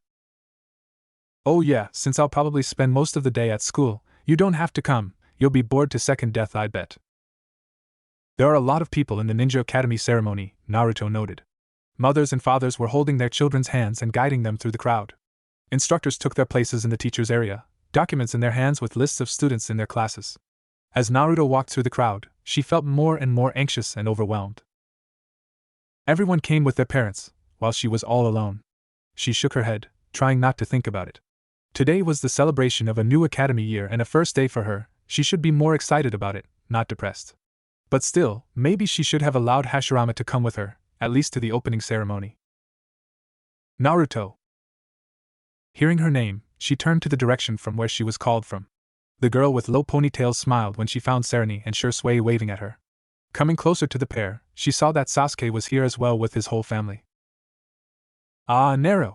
How is my little sister doing? Shursui asked Naruto, as he was spinning with her in his arms, while Sarani tried to pry him away from the said girl, so she could hug her herself. Sasuke was watching the whole display, curiosity shining in his eyes. It's nice to see you here, Uzumaki-san. Itachi greeted the blonde girl, soon joined by Mikoto, then Fugaku and Sasuke. After the greetings and introductions were done, they were having a small chat that was interrupted when the ceremony began. Greeting to everyone gathered here. Let us congratulate you with the start of the new academy year. We wish you, students, to study hard, do your homework and always do your best. Parents shouldn't slack off either. Help your children on their way of becoming the splendid shinobi of Konohagakure. The spokesman paused as people hit their palms against each other in applause. After it stopped, he continued. And now let us welcome Sandame Hokage, who will give us some words. The audience applauded again as Hiruzen Sarutobi stepped out in front to give a traditional speech. While the old Hokage was speaking, Naruto looked around, clearly bored and not listening at all what he was talking about. Her eyes landed on every family that was in her sight. With each family she saw, everything around her became more and more silent, cold. Parents stood proud and happy of their offsprings, children just happy to start the academy, to see and learn something new. Naruto averted her eyes to the ground, staring at it with an empty gaze. She had people who were dear to her, who she saw as her family, but she didn't have a family, a blood-related one. The young ninja-to-be was brought out of her musings when Shursui shook her shoulder. Hey, stop daydreaming about some cutie boy. The instructors are reading names of students. When you hear yours, go to that guy who called you. I wasn't daydreaming about a boy. I'm too young to like anybody that way. The girl hissed at her brother figure. Oh yeah? Your daydreaming face said otherwise. Naruto Uzumaki. The gathered crowd went silent when she was called out. The said girl broke out in cold sweat, feeling overwhelmed by the sudden silence and drop of the temperature, but nonetheless stepped forward. Good luck, Naruto! Shursui yelled out, getting the crowd's attention. Do your best, Naruto-chan. This time it was Sarani who cheered. Best of luck, Uzumaki-san. Mikoto also waved, surprising her family members and some of the gathered people. Naruto smiled at them, truly thankful for their cheering. Waving her hand, she shouted, I will. Thanks. Yo, ramen dude. An eyebrow and fingers twitching in need to pull something, probably hair, Hashirama turned around to greet the annoying receptionist. A glimpse of relief shone on the ghost's face when he saw the female receptionist. At least the male one won't torment him that much. Hello, Senju, it's been a long time. Lelija bowed at the Kage, who in return also bowed. It's nice to see you, but may I ask why did you grace me with your presence? Did something come up? He asked the young woman, not bothering to pay attention to her brother. Hey! I'm still here, Rama! Zyro shouted, annoyed for being ignored. Shinigami sent his greetings and a gift. The female greenhead took out a slender box, in which a bottle of alcohol probably was, and handed it to Hashirama, who looked surprised. A gift? It's only the beginning of September, my birthday is on October. Oh no, the gift is for your good work, as Shinigami-sama said. But he would like to know a few details. We hope that we didn't interrupt anything by arriving so suddenly. The former Hokage waved with his free hand. I was about to go with Naruto to the academy opening ceremony, but she insisted that she'll be fine, you didn't really interrupt. Even if Hokage looked to be carefree, concern in his eyes didn't go unnoticed by either of the receptionists. Then we won't hold you back too long. Just tell us how the girl's growth progressed and how much you can use your powers as a spirit. The young woman took out a notebook with a pen, so did her brother. Cupping his chin, scrunching up his face, Hashirama, posing as thinker, began listing what he thought was worth mentioning. Well, Naruto opened up some. She's much nicer, still teasing. I should start correcting her language. We also began her chakra molding and control training. Thanks to her bloodline in Kyuubi, there was a bit trouble with chakra control in early stages of training, due to having massive reserves of chakra, but now the training is progressing nicely. Physical training will have to wait since it takes more time to develop chakra network than the body. There's a lot of time till Naruto will graduate. Moreover, she will get her physical training at the academy. So we can develop it from there on, no need to rush. Those are good news. What about your abilities? Were there instances where you could touch your target? Can you only come in contact with the objects that were earlier in the hands of the girl? I can go past the walls and yes to the last two questions. He gave a sheepish smile to the both receptionists, making sure that male noticed it, seeing that Zyro might soon throw a tantrum. Good thing for ya, ramen dude, Shinigami-sama is unlocking another power for you. From now on you can touch anything you want. Hey, it kinda reminds me of that game with funny animals. They gain new moves. In what world was it in? Oh yeah, it was in. He stopped speaking when he noticed a deadpan look given by Hashirama and Lelija, clearly not amused. Anyway, Senju, enjoy your gift. But be warned that it might have strange effects on living beings, be careful.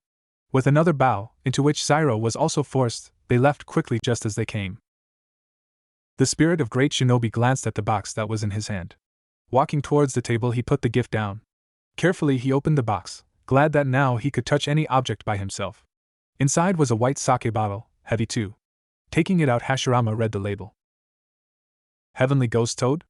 I'm not into alcohol drinks, but it has to be the strangest one I had seen so far. It says ghost, clearly meant for the likes of me. But Naruto, I won't drink right now. Maybe I'll have a free day, I should probably hide it. But Naruto might find out. Well, she's a smart girl, she won't drink it. Glancing at the clock on the wall, which showed it was 15 past 10, the spirit set his mind on haunting the Hokage tower. There was still some time till Naruto would come back from the academy. Nodding to himself, Hashirama put the drink back in the box and closed it, leaving it on kitchen table. Damn, this is boring, whined the returnee from the afterlife.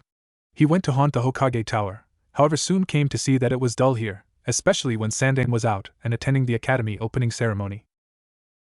As Hashirama was about to go elsewhere, 2 Chunin came in the office he was currently in, carrying large stacks of papers. Okay, papers were delivered to the tower, where to next? Asked the first shinobi. Archives. An update is needed on this year's graduates and freshmen. You know the usual stuff like every year, answered the second. While those 2 shinobi were chatting, an idea popped in Hashirama's head. He could follow these 2 to the archives and find out more information on Naruto and her parents, or her other family, if there was any. There should be some documents with Naruto's inheritance too. There was little to doubt that Yondaime hadn't thought about the possible outcome of his daughter's birth. And now, that he can take or touch anything, he can take those documents with himself. The spirit's mood was lifted higher when he found the room in the archives he was looking for. In front of the man were scrolls which contained secrets and documents of utmost importance, marked as S rank. One after another, Hashirama opened each scroll, looking if they had what he was after. He didn't bother closing and putting back the scrolls from where he took them. No one was in the room, except for the Shodaime, and he would put them back when he would find what he is looking for. Come on, where is it? The spirit hissed in frustration, rummaging through the scrolls. Let's see Yondaime Hokage's files, his wife's files, his daughter's files, his sensei and guardian files, inheritance bingo. That's the scroll I need, cheered the former Kage. He took the scroll, but when he was about to leave, he looked over his shoulder, at the mess pile of open scrolls. I said I would put these back once I've found the one I need, but damn, I'm too lazy to do it. That's when he heard 2 Chunins from earlier talking behind the door. Sticking out his head past the door, he stared at them. Hey, those 2 Chunins, come to think of it, I've seen them around. Lips turning downward into a scowl, he remembered them talking about his blonde target, not in a pleasant way. The rare, if ever seen, evil smirk appeared on Hashirama's face. He wasn't into pranks or revenge, but sometimes your friend rubs off on you in one way or another. A little payback wouldn't hurt, I think. Clasping his hands behind his back, and whistling innocently, he kicked one of the tables, then a shelf, causing a domino effect as everything fell down with loud bangs, in the process making even more mess in the room. After witnessing the pandemonium in the archive building, Hashirama was walking down the street without a care in the world. It was oddly satisfying to cause trouble, maybe that's why Madara was doing it. For fun. He abruptly stopped. Okay, maybe not, he went too far. He stopped his musings when a weapon shop came into his view. The same one where the owner refused to sell Naruto weapons. Hashirama let out a sigh as yet another idea popped in. This time it was to steal some kunai, shuriken and a few sets of saban. He was honest and a kind-hearted person, but he was also a shinobi, an assassin, a thief, a murderer, who would use any means to get what he needs. The ghost massaged his temple, a headache already coming up. Steal some weapons or not? That greedy and hateful man won't miss some, would he? Weapons were made to use them, not to collect dust. Am I possessed by Madara or something today? Somewhere, in the depths of the purgatory, Madara sneezed while fate glared at him. Naruto! I'm home! In return, Hashirama was greeted by silence and darkness in the apartment. It was late evening when he returned. The man blinked in confusion. He shouted the blonde's name again, yet again not getting an answer. The ghost rushed into the kitchen. Looking around, he confirmed that it was empty. He ran into the bedroom and open bathroom, also empty. Calm down, she must have come home earlier and left a note. She might have been invited by Sara to have dinner at the Ichiraku. Coming back to the kitchen, he saw no note either on table or the refrigerator. Not wasting any time, the former Kage left the apartment in search for the girl. God damn it! Where are you, Naruto? It was past midnight, maybe even the early morning, and Hashirama still haven't found her. He looked everywhere, every restaurant, Saratobi, Sarani, Ichiraku duos, even Shursue's home. With every second this showed I was getting more desperate and worried. Leaping from one roof to another, checking every alley, street, and corner, there were still no signs of Naruto. He cursed when images of possible scenarios appeared in his head. The legendary shinobi shook his head to get those images out of his head. No! I will find her. And she will be alright. Determination shining in his eyes, he continued his search. Naruto, please be alright. Do you know any more horror stories, Haruno-kun, Uchiha-kun? Naruto asked the two boys who were also lying on the mattresses in the dark room. Maybe that's enough, Uzumaki? You're scaring the pinky, said Sasuke, as he pointed to the pink-haired boy wrapped in the blanket, trembling. You're probably right, the only girl in the room chuckled. Hearing that there won't be any more horror stories, Sakura poked his head out. Uzumaki-san, we should have gone to your home to get your parents' permission for the sleepover, they must be worried. Earlier that day, at the academy during lunch break, Sakura approached Naruto and Sasuke, wanting to relay her parents' gratitude for saving him from the bullies and also to invite them for dinner. Naruto was surprised by the invitation, but agreed, with a new hope blooming in her heart, that maybe not every parent hated her. Sasuke also agreed, seeing it as one of the opportunities that his mom and brother were talking about how to gain friends. After the classes have ended, the trio was greeted outside by Sakura's parents and Sasuke's mother. This resulted in all of them sitting at one dinner table at the Haruno household, having a good time. Time passed quickly, no one noticing till late evening came and it was time to go home. Mikoto with Sasuke would have accompanied Naruto home, but the children didn't want to part ways for today yet, so it was decided that they could have a sleepover. Mikoto would head home and would come to pick up both Naruto and Sasuke in the morning.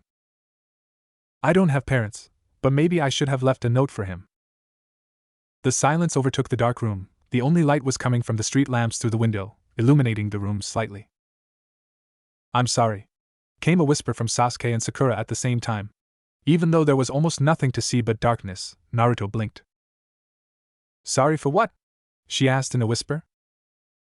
For your loss, blonde, the dark-haired youth replied. I never knew them. But it's okay, you know. I might not have a blood-related family that I know, but I have people who are precious to me. You could say that they're my family. Mind if I join that family? Timidly asked the pink-haired boy. Naruto was taken aback by the request from him, and couldn't say anything. Taking the silence as sign to continue, he spoke. Other kids always made fun of me because of my girly looks and my name. I never had somebody to stand up for me or any friends at all. I'll forever remember that evening at the ramen restaurant, that time I felt that I made friends. That's why I'm really happy that we are in the same class at the academy. Don't get the wrong idea. It's just that you were the first people to ever treat me nice apart from my parents. I don't mind at all. I can understand how you feel, Haruno-kun. Naruto returned. In the darkness her soft, genuine smile couldn't be seen, but was heard in the voice. I also would like to join. I never had friends outside of my clan.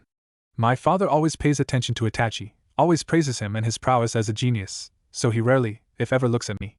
I bet that even if I get perfect grades in class, he still won't notice me. Itachi is too busy to spend time with me too. I always train, so one day I could be better than him. Only mom can spare her time for me. Sasuke hissed angrily at the unfairness. Uchiha-kun, the Jinchuriki of Kyubi, didn't know how to respond. Both boys with who she shared the room right now had families, which she never had, yet both were unhappy. Sakura has a loving and caring family, but never had friends. Sasuke has a family, but only his mother could give enough love and her time. His older brother was busy, and his father was an uncaring bastard by the looks of it. That's what she concluded, at least. Naruto had what both wanted, and they had what she always wanted. Despite feeling pity not only towards herself, but the two boys, she smiled. It was a bitter smile. Funny how having a family didn't fill the hole inside your heart. But Naruto realized how lucky she actually was. The village might hate her, despise her, wish that she was gone, laugh that she never had real family. However, she had people who were like a family, but also close friends, and the circle was expanding. But first of all, we're friends. We need to know each other more before we become family, stated Sasuke seriously. In answer, Sakura and Naruto heartedly laughed. First friends, then family. I would like that, the pink-haired boy said sleepily. Naruto and Sasuke wholeheartedly agreed. Hey Sakura, may I ask something? Of course, Naruto-chan. Sasuke raised his eyebrow at the change from last name to first name basis. Why your parents named you after a girl? No offense. I also would like to know, the dark-haired boy said, voice full of curiosity, rolling to lie on his stomach. Well, when I was in mom's tummy they thought that I'll be a girl, so they already thought of naming me Sakura. But when I came out, daddy took me from the doctor's hands before he could say that I'm a boy. And he repeated my name so many times that the nurse just registered my name like that. Oh. That was the only thing that Sasuke and Naruto could say. What about you, Naruto-chan? Your name is kind of unusual. Sakura asked, curious. I guess they like ramen a lot. Noodles explain everything about you, Uzumaki? Sasuke deadpanned. Hashirama was once again back in the empty apartment, no sign that Naruto came during the time he was out. He went towards the kitchen table, pulled the chair and sat down. Cupping his face in his palms, the ghost let out a tired sigh. Naruto, where are you? A hollow whisper was the only thing heard in the dark kitchen.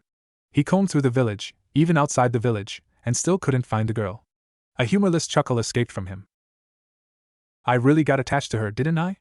I only worried so much for my brothers, when I was a kid. Well, I did come to see Naruto as the little sister I never had. Hashirama looked through the window with a faraway look, his thoughts elsewhere. His mind only registering that the sun was already up, and that it must be already past 9 in the morning. When he was first tasked with looking after the girl by the god of death, he took it as a mission, like any shinobi would, kage or not. During the first week, all he could say about her was that she was a brat, a scared one at that. That first impression soon changed when he saw the other side of her, the bit of real Naruto Uzumaki, an outcast child, who tried to survive an up till now perfect, loving village, fighting the hate that wanted to swallow her.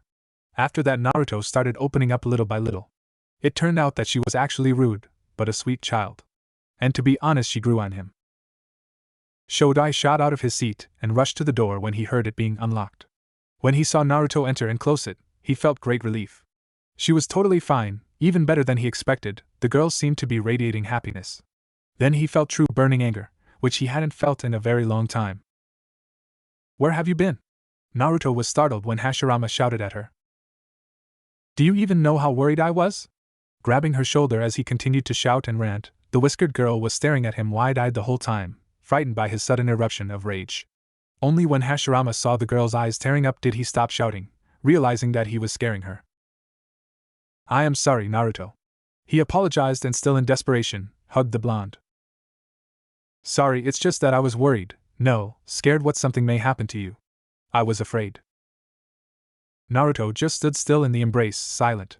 It was warm this time, she noted. I should be the one apologizing. You know, I didn't come back to leave a note that I would be having dinner at Hirano's.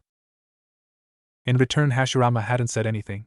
She took it as him still being angry at her, but Naruto was fine with that. The spirit had the right to be angry at her. Naruto? Yeah? Don't ever pull such a stunt on me, alright? Sure. The girl paused, but on 2 conditions and a question. She added, a cheeky grin on her face. Hashirama pulled from the hug and looked at the grinning girl, his eyebrow twitching. What is it? 1. Promise me that you'll be forever with me. That made the being from another world chuckle. That's not a problem, and won't be, that's for sure. 2. You'll be my older brother. Now it was Hashirama's turn to stare wide-eyed at the little girl in front of him. Disbelief on his face. He admitted that he saw the girl as a little sister actually, but had a hard time digesting what Naruto just requested, no ordered. To be honest, it never looked that she would see him as an older brother figure or anything close to a family or a friend even. Just a ghost. Always calling him an old man, brushing him off, and still ignoring him from time to time. It was hard to contain that growing bubble of happiness at the return of sibling affection that wanted to resurface. It really warmed his heart. Naruto accepted him. She actually accepted him. Smiling brightly and widely, he gave a bear hug to an unsuspecting girl, making her squeak. Yeah, I would like to be an older brother again. When the girl looked up at him, he could see her bright smile and shining eyes. His smile stretched even more, if it was possible. Hey, Hashirama. Yes? You noticed that you're not transparent anymore? Naruto asked the confused-looking spirit. No, I didn't. Anyway, did you eat your breakfast? Because we're going to train with Shuriken, Kunai and Saban. He said loudly and enthusiastically, pumping his fist in the air. Naruto nodded vigorously, cerulean eyes shining even more, now in excitement. Let's go then, Databeo. She shouted in return. Her smile is worth stealing those weapons. So you bend your hand like this, hold Shuriken like this, don't hold them too tightly, but also not too loose. Hashirama instructed as he slowly gestured how to throw a star-shaped weapon, so Naruto could memorize the details while she herself was copying his movements. You're too stiff. Try again, more relaxed. Okay. As the girl was practicing, the spirit smiled at her. Watching her made him remember how he and Tobirama worked on making new techniques. He stopped and blinked. Tobirama created Kage Bunshin no Jutsu. Wouldn't it be perfect for Naruto? That jutsu didn't require a lot of chakra control, plus you could not only create solid clones, but also receive their memories once they disperse, which made learning and scouting so much easier. The only downside was chakra consumption, but it wasn't a problem in Naruto's case. But if I would teach her Kage Bunshin no Jutsu, then she'll need to do more chakra control exercises. Chakra control is the key to almost any jutsu, and can be used to enchant the body's strength to inhuman levels after all. Naruto, take a break. I can still continue, you know. Just take a break. I think I have what you might want to look at. More documents? Fine. Hey, Hashirama, remember when you were accused of being a pervert named Jiraiya? Naruto asked out of the blue, not taking her yes away from the papers she was reading, missing an appearance of grimace on the man's face. It seems that Jiraiya guy is my godfather. Oh, and I've inherited a house and loads of other stuff from my parents. Naruto tore her eyes away from the documents in her hands and looked at Hashirama when she felt the sudden change in temperature and grimaced. That aura of his was gloomier than ever this time. It was terrifying. They still want to kill me. Those women. It seemed that day when the horde of women stormed the tower actually scarred the former Hokage. Hey, maybe you want to go check that house that I inherited? You know, after the training. The blonde child tried to take the shinobi's mind off his current thoughts. Not a moment after she said that, said Shinobi jumped up, looking upbeat and fresh as a daisy in the morning. Sure, why not? He asked the girl with fox whiskers rhetorically, while spinning a kunai on its ring at the end of the handle. We could also go search for that Sannin, she added. The gloomy aura once again surrounded Hashirama, as he stood there, head hanging low, he himself white as the stereotypical ghost. Hey! Don't open the hell gates here! Naruto shouted before the man once again recovered from his temporary depression. Unknown to the Jinchuriki, for shinobi and animal masks were staring at the view in front of them in disbelief. None of them could hear or even lip-read what the girl was saying, for some reason, but they were pretty sure that flying kunai, her talking to the air and changes of temperature were not normal, at all. All members of the squad tried dispelling a genjutsu, only to find that everything they saw was real. The ones who had Sharingan only confirmed that. What in the world, one of them muttered, currently forgetting the unspoken rule to always be silent while on duty. Sarutobi Patriarch pinched the bridge of his nose, eyes closed. Opening his eyes again, he let out an annoyed sigh, looking at his 4 best shinobi that worked in ANBU. So you're saying that Naruto Uzumaki is haunted? What makes you come to such ridiculous conclusion? He asked, not believing his most elite shinobi of his village in the slightest for the first time. Were they pranking him? Sir, we tried dispelling the possible genjutsu, which proved that it wasn't. Frog, Dog, and Weasel also confirmed that it wasn't an illusion, spoke the man with a wolf mask. Second shortest member of the team stepped forward. Hokage-sama, there's no other way to explain this. Naruto Uzumaki is haunted.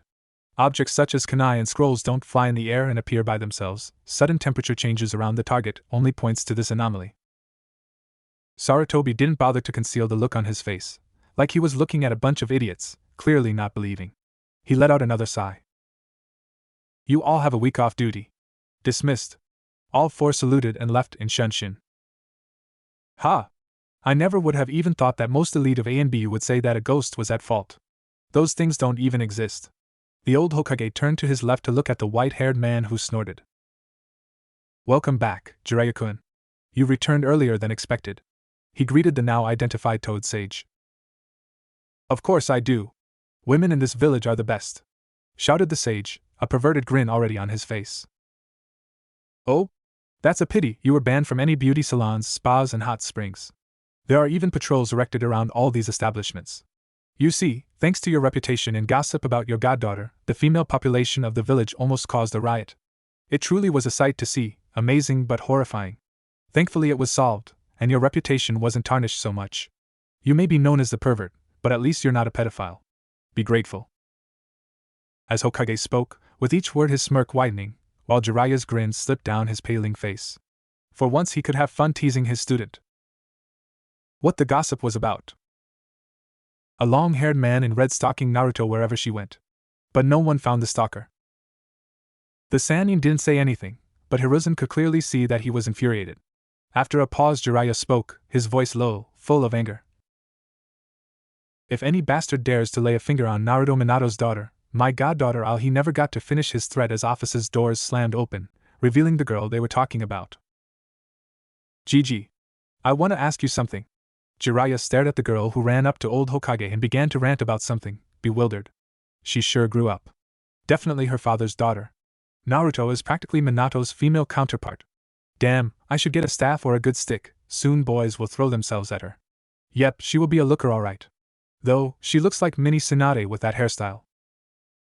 While Jiraiya was in his own little world, Naruto was harassing Hiruzen, who looked about to bolt out of his chair and run as far away as he could. So, Gigi, I had parents at some point, didn't I? I should have inherited something, shouldn't I? The sapphire-eyed girl spoke, adorning cute and innocent smile, while the atmosphere around her spoke otherwise. The current Hokage was pretty damn sure if the girl's hair was longer, it would be waving like the 9 tails. Like mother, like daughter. Terrifying. Say, Gigi. If earlier alarms in Sarutobi's head were ringing at the information she got her hands on and her current behavior, then they were exploding in his head right now. Jiraiya wasn't in any better state once he snapped out of his trance. Mind if I take the keys of the house? Oh, and other things that should belong to me. I also would like to meet my family. The Toad Sage flinched at the look Naruto gave him when she stressed the word family. That wasn't a cute little cherub that was supposed to be his goddaughter. It was the most scariest devil incarnate in angel's disguise. Naruto Sandaime tried to speak, but the girl's features darkened while her angelic smile remained. Waves of ominous feeling rolling from her intensified, she spoke slowly. Gigi, I know everything, now please explain a few things. You too, Ero-sennin. While Naruto continued to terrorize 2 older men, Hashirama stood as close to the doors as he could without exiting the office.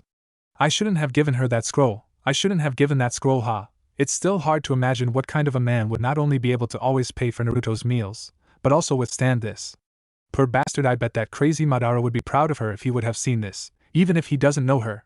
They could become friends instantly. A second silent sneeze was heard from Madara, who furrowed his eyebrows in confusion. Was someone cursing him again? That redhead stared burning holes in his head, and silence was enough for him to wish that Obito revived him, executed plan or not. He wanted to leave this place and that bastard, especially when other gods came to play strip poker and try force him into it. Hello, Fate-kyan. We are having a card game tea party. Want to join? Asked a man in sugary voice, dressed as a woman, making a very poor parody of a woman. Fate gave a nod of agreement to the disturbing-looking god, who arrived without anyone noticing. Will Shinigami-kyan join us? It's been such a long time since he attended the card game evenings. This time God of Fate shook its head in negative answer. What a pity! Cried out the man in dress, his makeup rolling down his cheeks with tears, making him look more disgusting in Madara's eyes, or any man's that would witness such a sight. The legendary shinobi, who prided himself in being fearless, flinched when he felt the gaze of that thing land on him. Oh my! Beautiful! You still look as lovely as ever, but a frilly dress will complement your beauty even more. Come! Take off those rags and armor. We have a party to attend. Madara turned away from the thing. Shutting his eyes tight, he prayed. I don't care who revives me. Just get me out of here. Oh, my fair maiden, what lipstick you would like? Pink of red? He could deal with the blow to his pride, but not his manliness. Someone save me. Karma watched the whole show unfolding. That blasted Uchiha wouldn't have expected this. Laughing like a madman inside, it watched as the cursing Madara was chased by the god of Okama. Don't disclose such vital information, brat. It's a secret for a reason, you know. Jiraiya grumbled as he jumped on another roof of a building, Naruto on his back, getting a piggyback ride to her apartment. I know, but you were the only ones in the office, and you already knew everything. No harm done. The white-haired man took a quick glance to her. A warm smile on her face. Were there flowers in the background? He didn't know if he should be glad or disturbed. We're here, brat, Jiraiya said when they arrived at the apartment complex with red-tiled roofs. My name is Naruto, the small girl said, pouting as her feet touched the floor of the hallway of the building.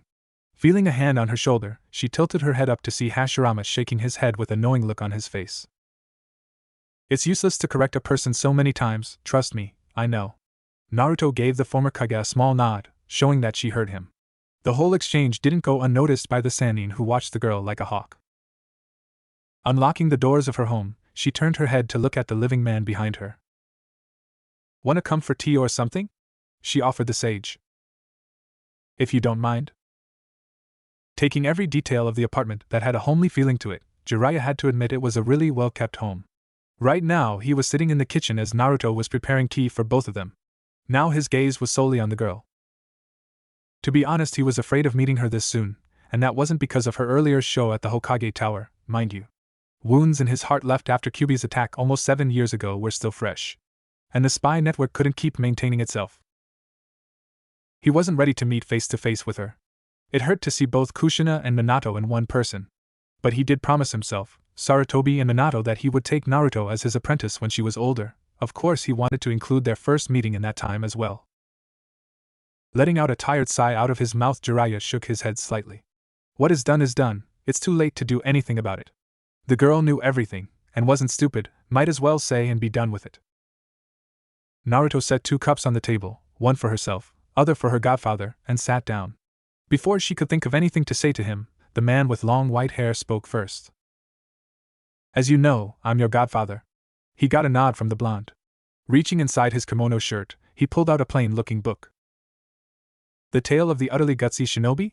Naruto read aloud the cover, eyes shining in excitement at the prospect of reading the book. It might be an interesting one too. You'll understand a few things after you read it. If you won't now, then later. Your father was my student. He praised this book a lot, even if it failed to become a bestseller. The long years of fear fading a little as the equal excitement shone in his own eyes seeing his goddaughter's eyes. Not even a few hours ago was she scaring the living soul out of him and his teacher, but now, they actually got along just fine, even if it was only a few hours, which he was glad for. While the girl was examining the worn-out book, Jiraiya sipped the tea. It's good! He gleefully shouted in his head, almost tearing up. The girl could have possibly got the talent of cooking from her late father if the tea was this good. Hey, pervy old man. At the new nickname, Jiraiya twitched, but let Naruto finish what she had to say before he will scold her.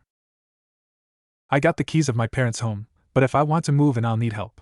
Taking the things there, cleaning the dust. You know stuff. What am I, a maid? Jiraiya asked, exasperated. So you're saying you won't help me? One of the Sannin, along with Shodain, gulped at that sinister smile the child was giving him, both thinking the same thing. Scary. Wah! It's so nice here. I love it here, Naruto said, awestruck. She checked every corner of the house, not minding the thick layer of the dust in the slightest. It would be easy to tidy the house, sure, it will take some time till it'll be sparkling clean. Only the furniture with textiles such as couches, armchairs, love seats, and some chairs will be a pain to clean. When she said that she loved the house, she really meant it. It was designed for a normal family: 4 bedrooms, a kitchen, a big study, 2 bathrooms, a few pantries, a garden, and a dining and living room merged. But what she liked the most about it was that even though the home of her late parents was empty for the past 7 years, even though covered in dust, has maintained a homely feel to it.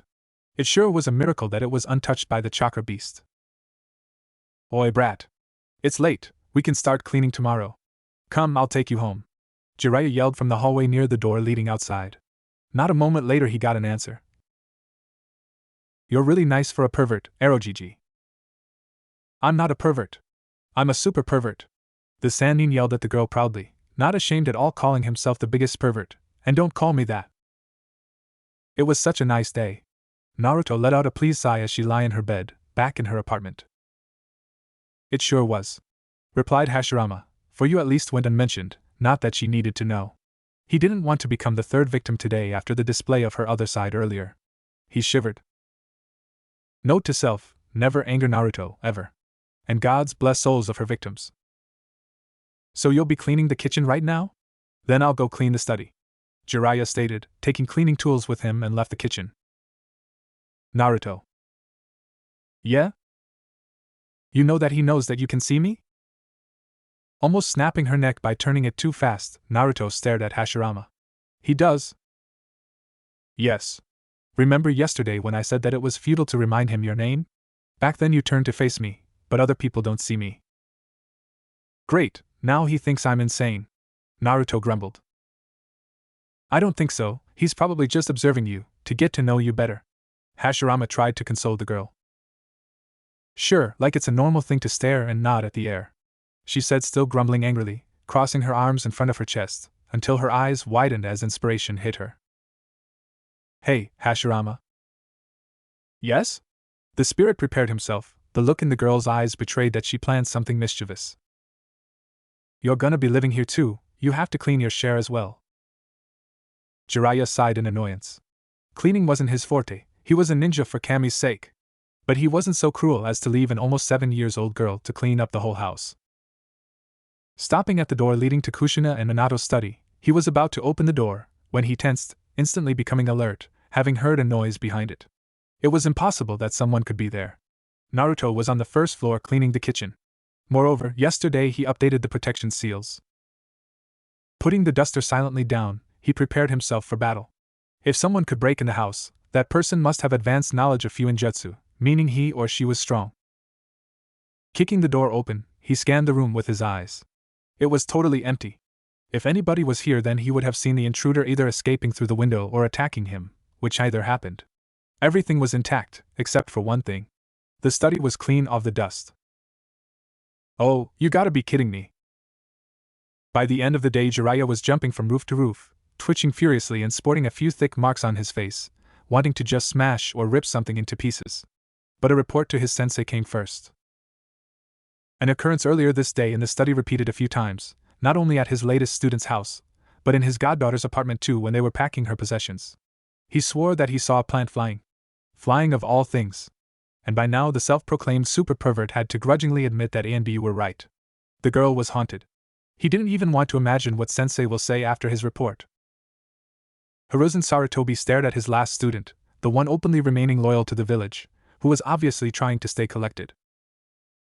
"So, how is she, Jiraiya-kun?" he asked. Better if they finished speaking soon. Angry Jiraiya was annoying Jiraiya. They were right, every last one of them. "She is haunted.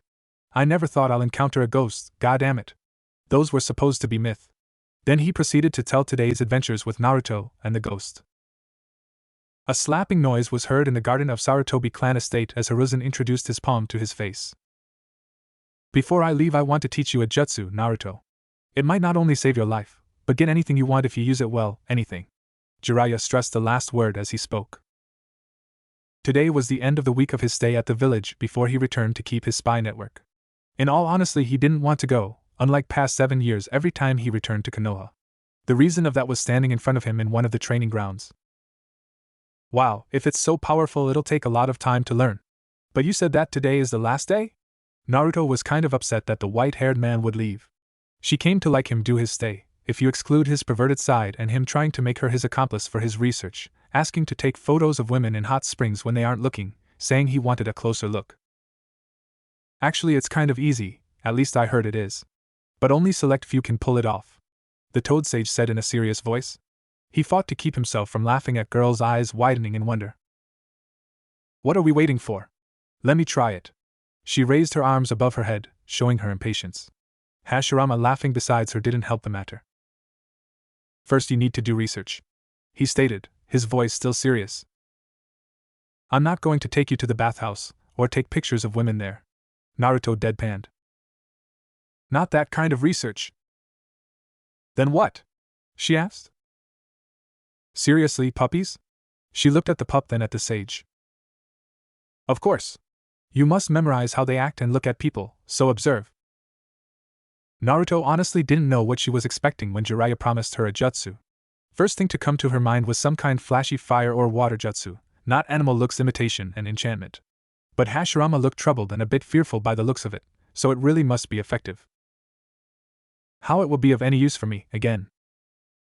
"Don't underestimate puppy eyes no jutsu. Its purpose is to make you very cute and adorable, impossible to resist too. Use that to your advantage, try at least. I'm pretty sure you can pull it off. If your father managed when he was 10, you can also do it." "Well, he's right. You already have all the requirements for that forbidden jutsu," Hashirama commented, laughing merrily, a troubled look already gone from his face. Naruto directed the same question to both of them. "Excuse me?" "Hashirama, pretty please?" Eyes wide and a cute angelic look complementing her cherubic face, Naruto pleaded Hashirama to let her train more or at least teach her the last of the 3 academy jutsu, Kawarimi. "Naruto, no!"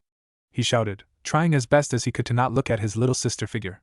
Only to fail miserably when she pulled lightly by his sleeve, making him look down, straight at those big doe eyes.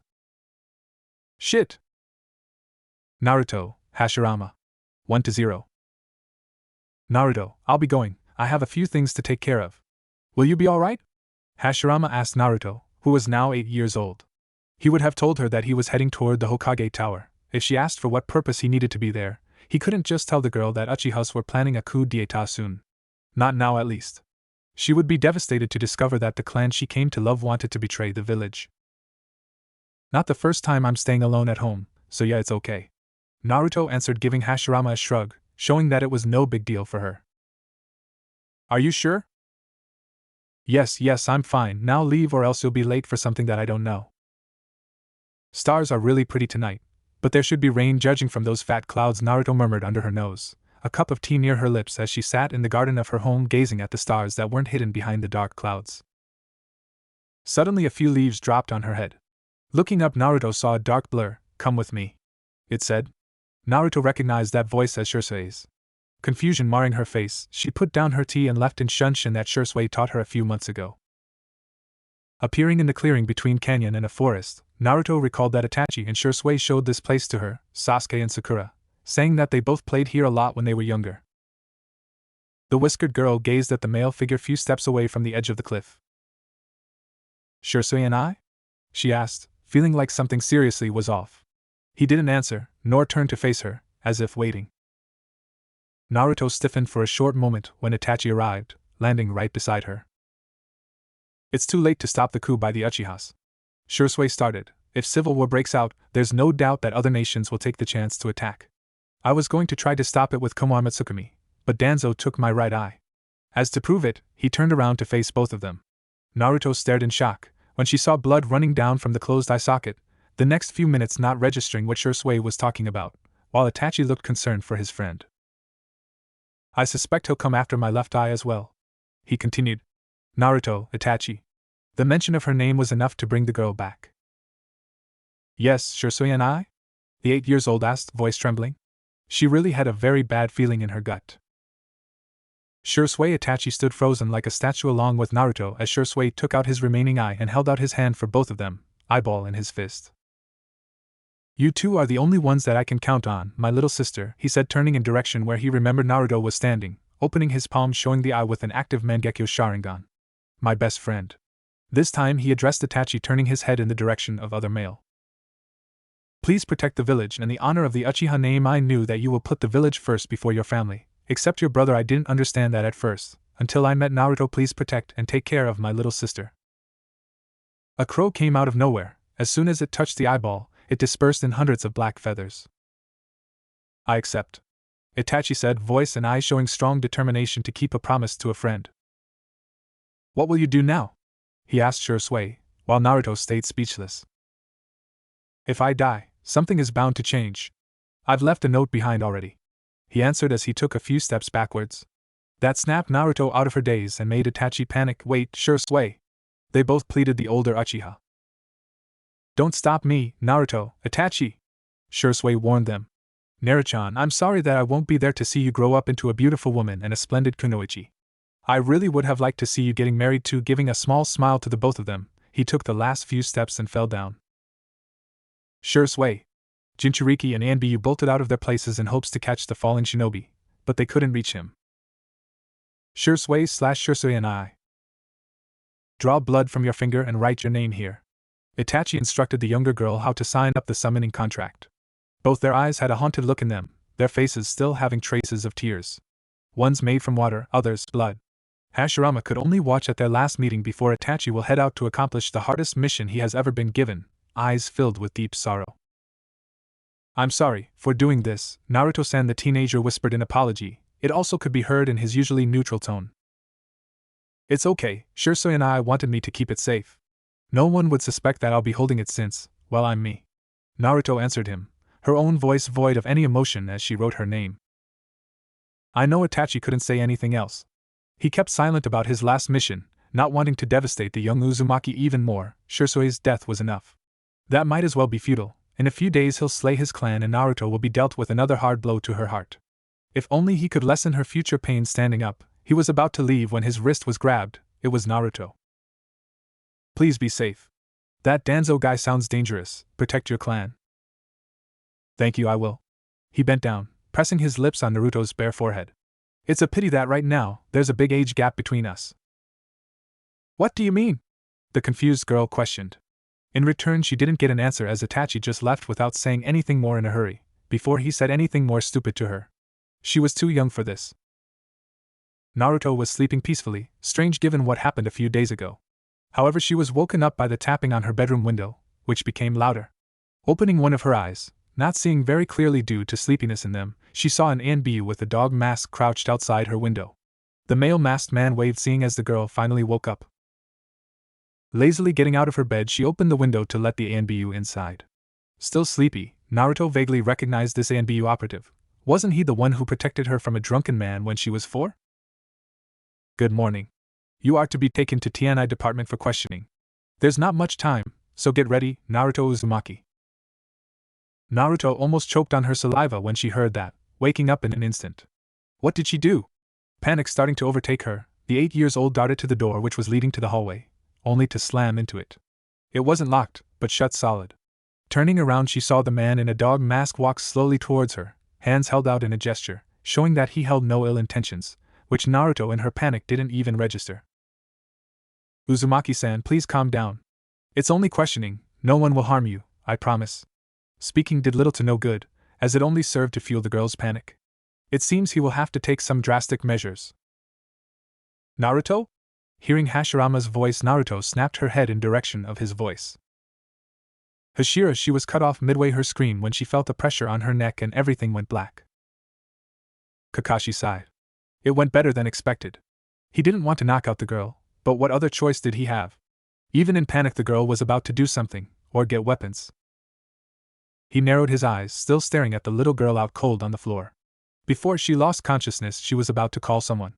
But who? As far as he knew, his late teacher's daughter was living alone. He got his answer when he flew into a wall from an attack. What? Quickly getting up and scanning over the bedroom, he saw no one.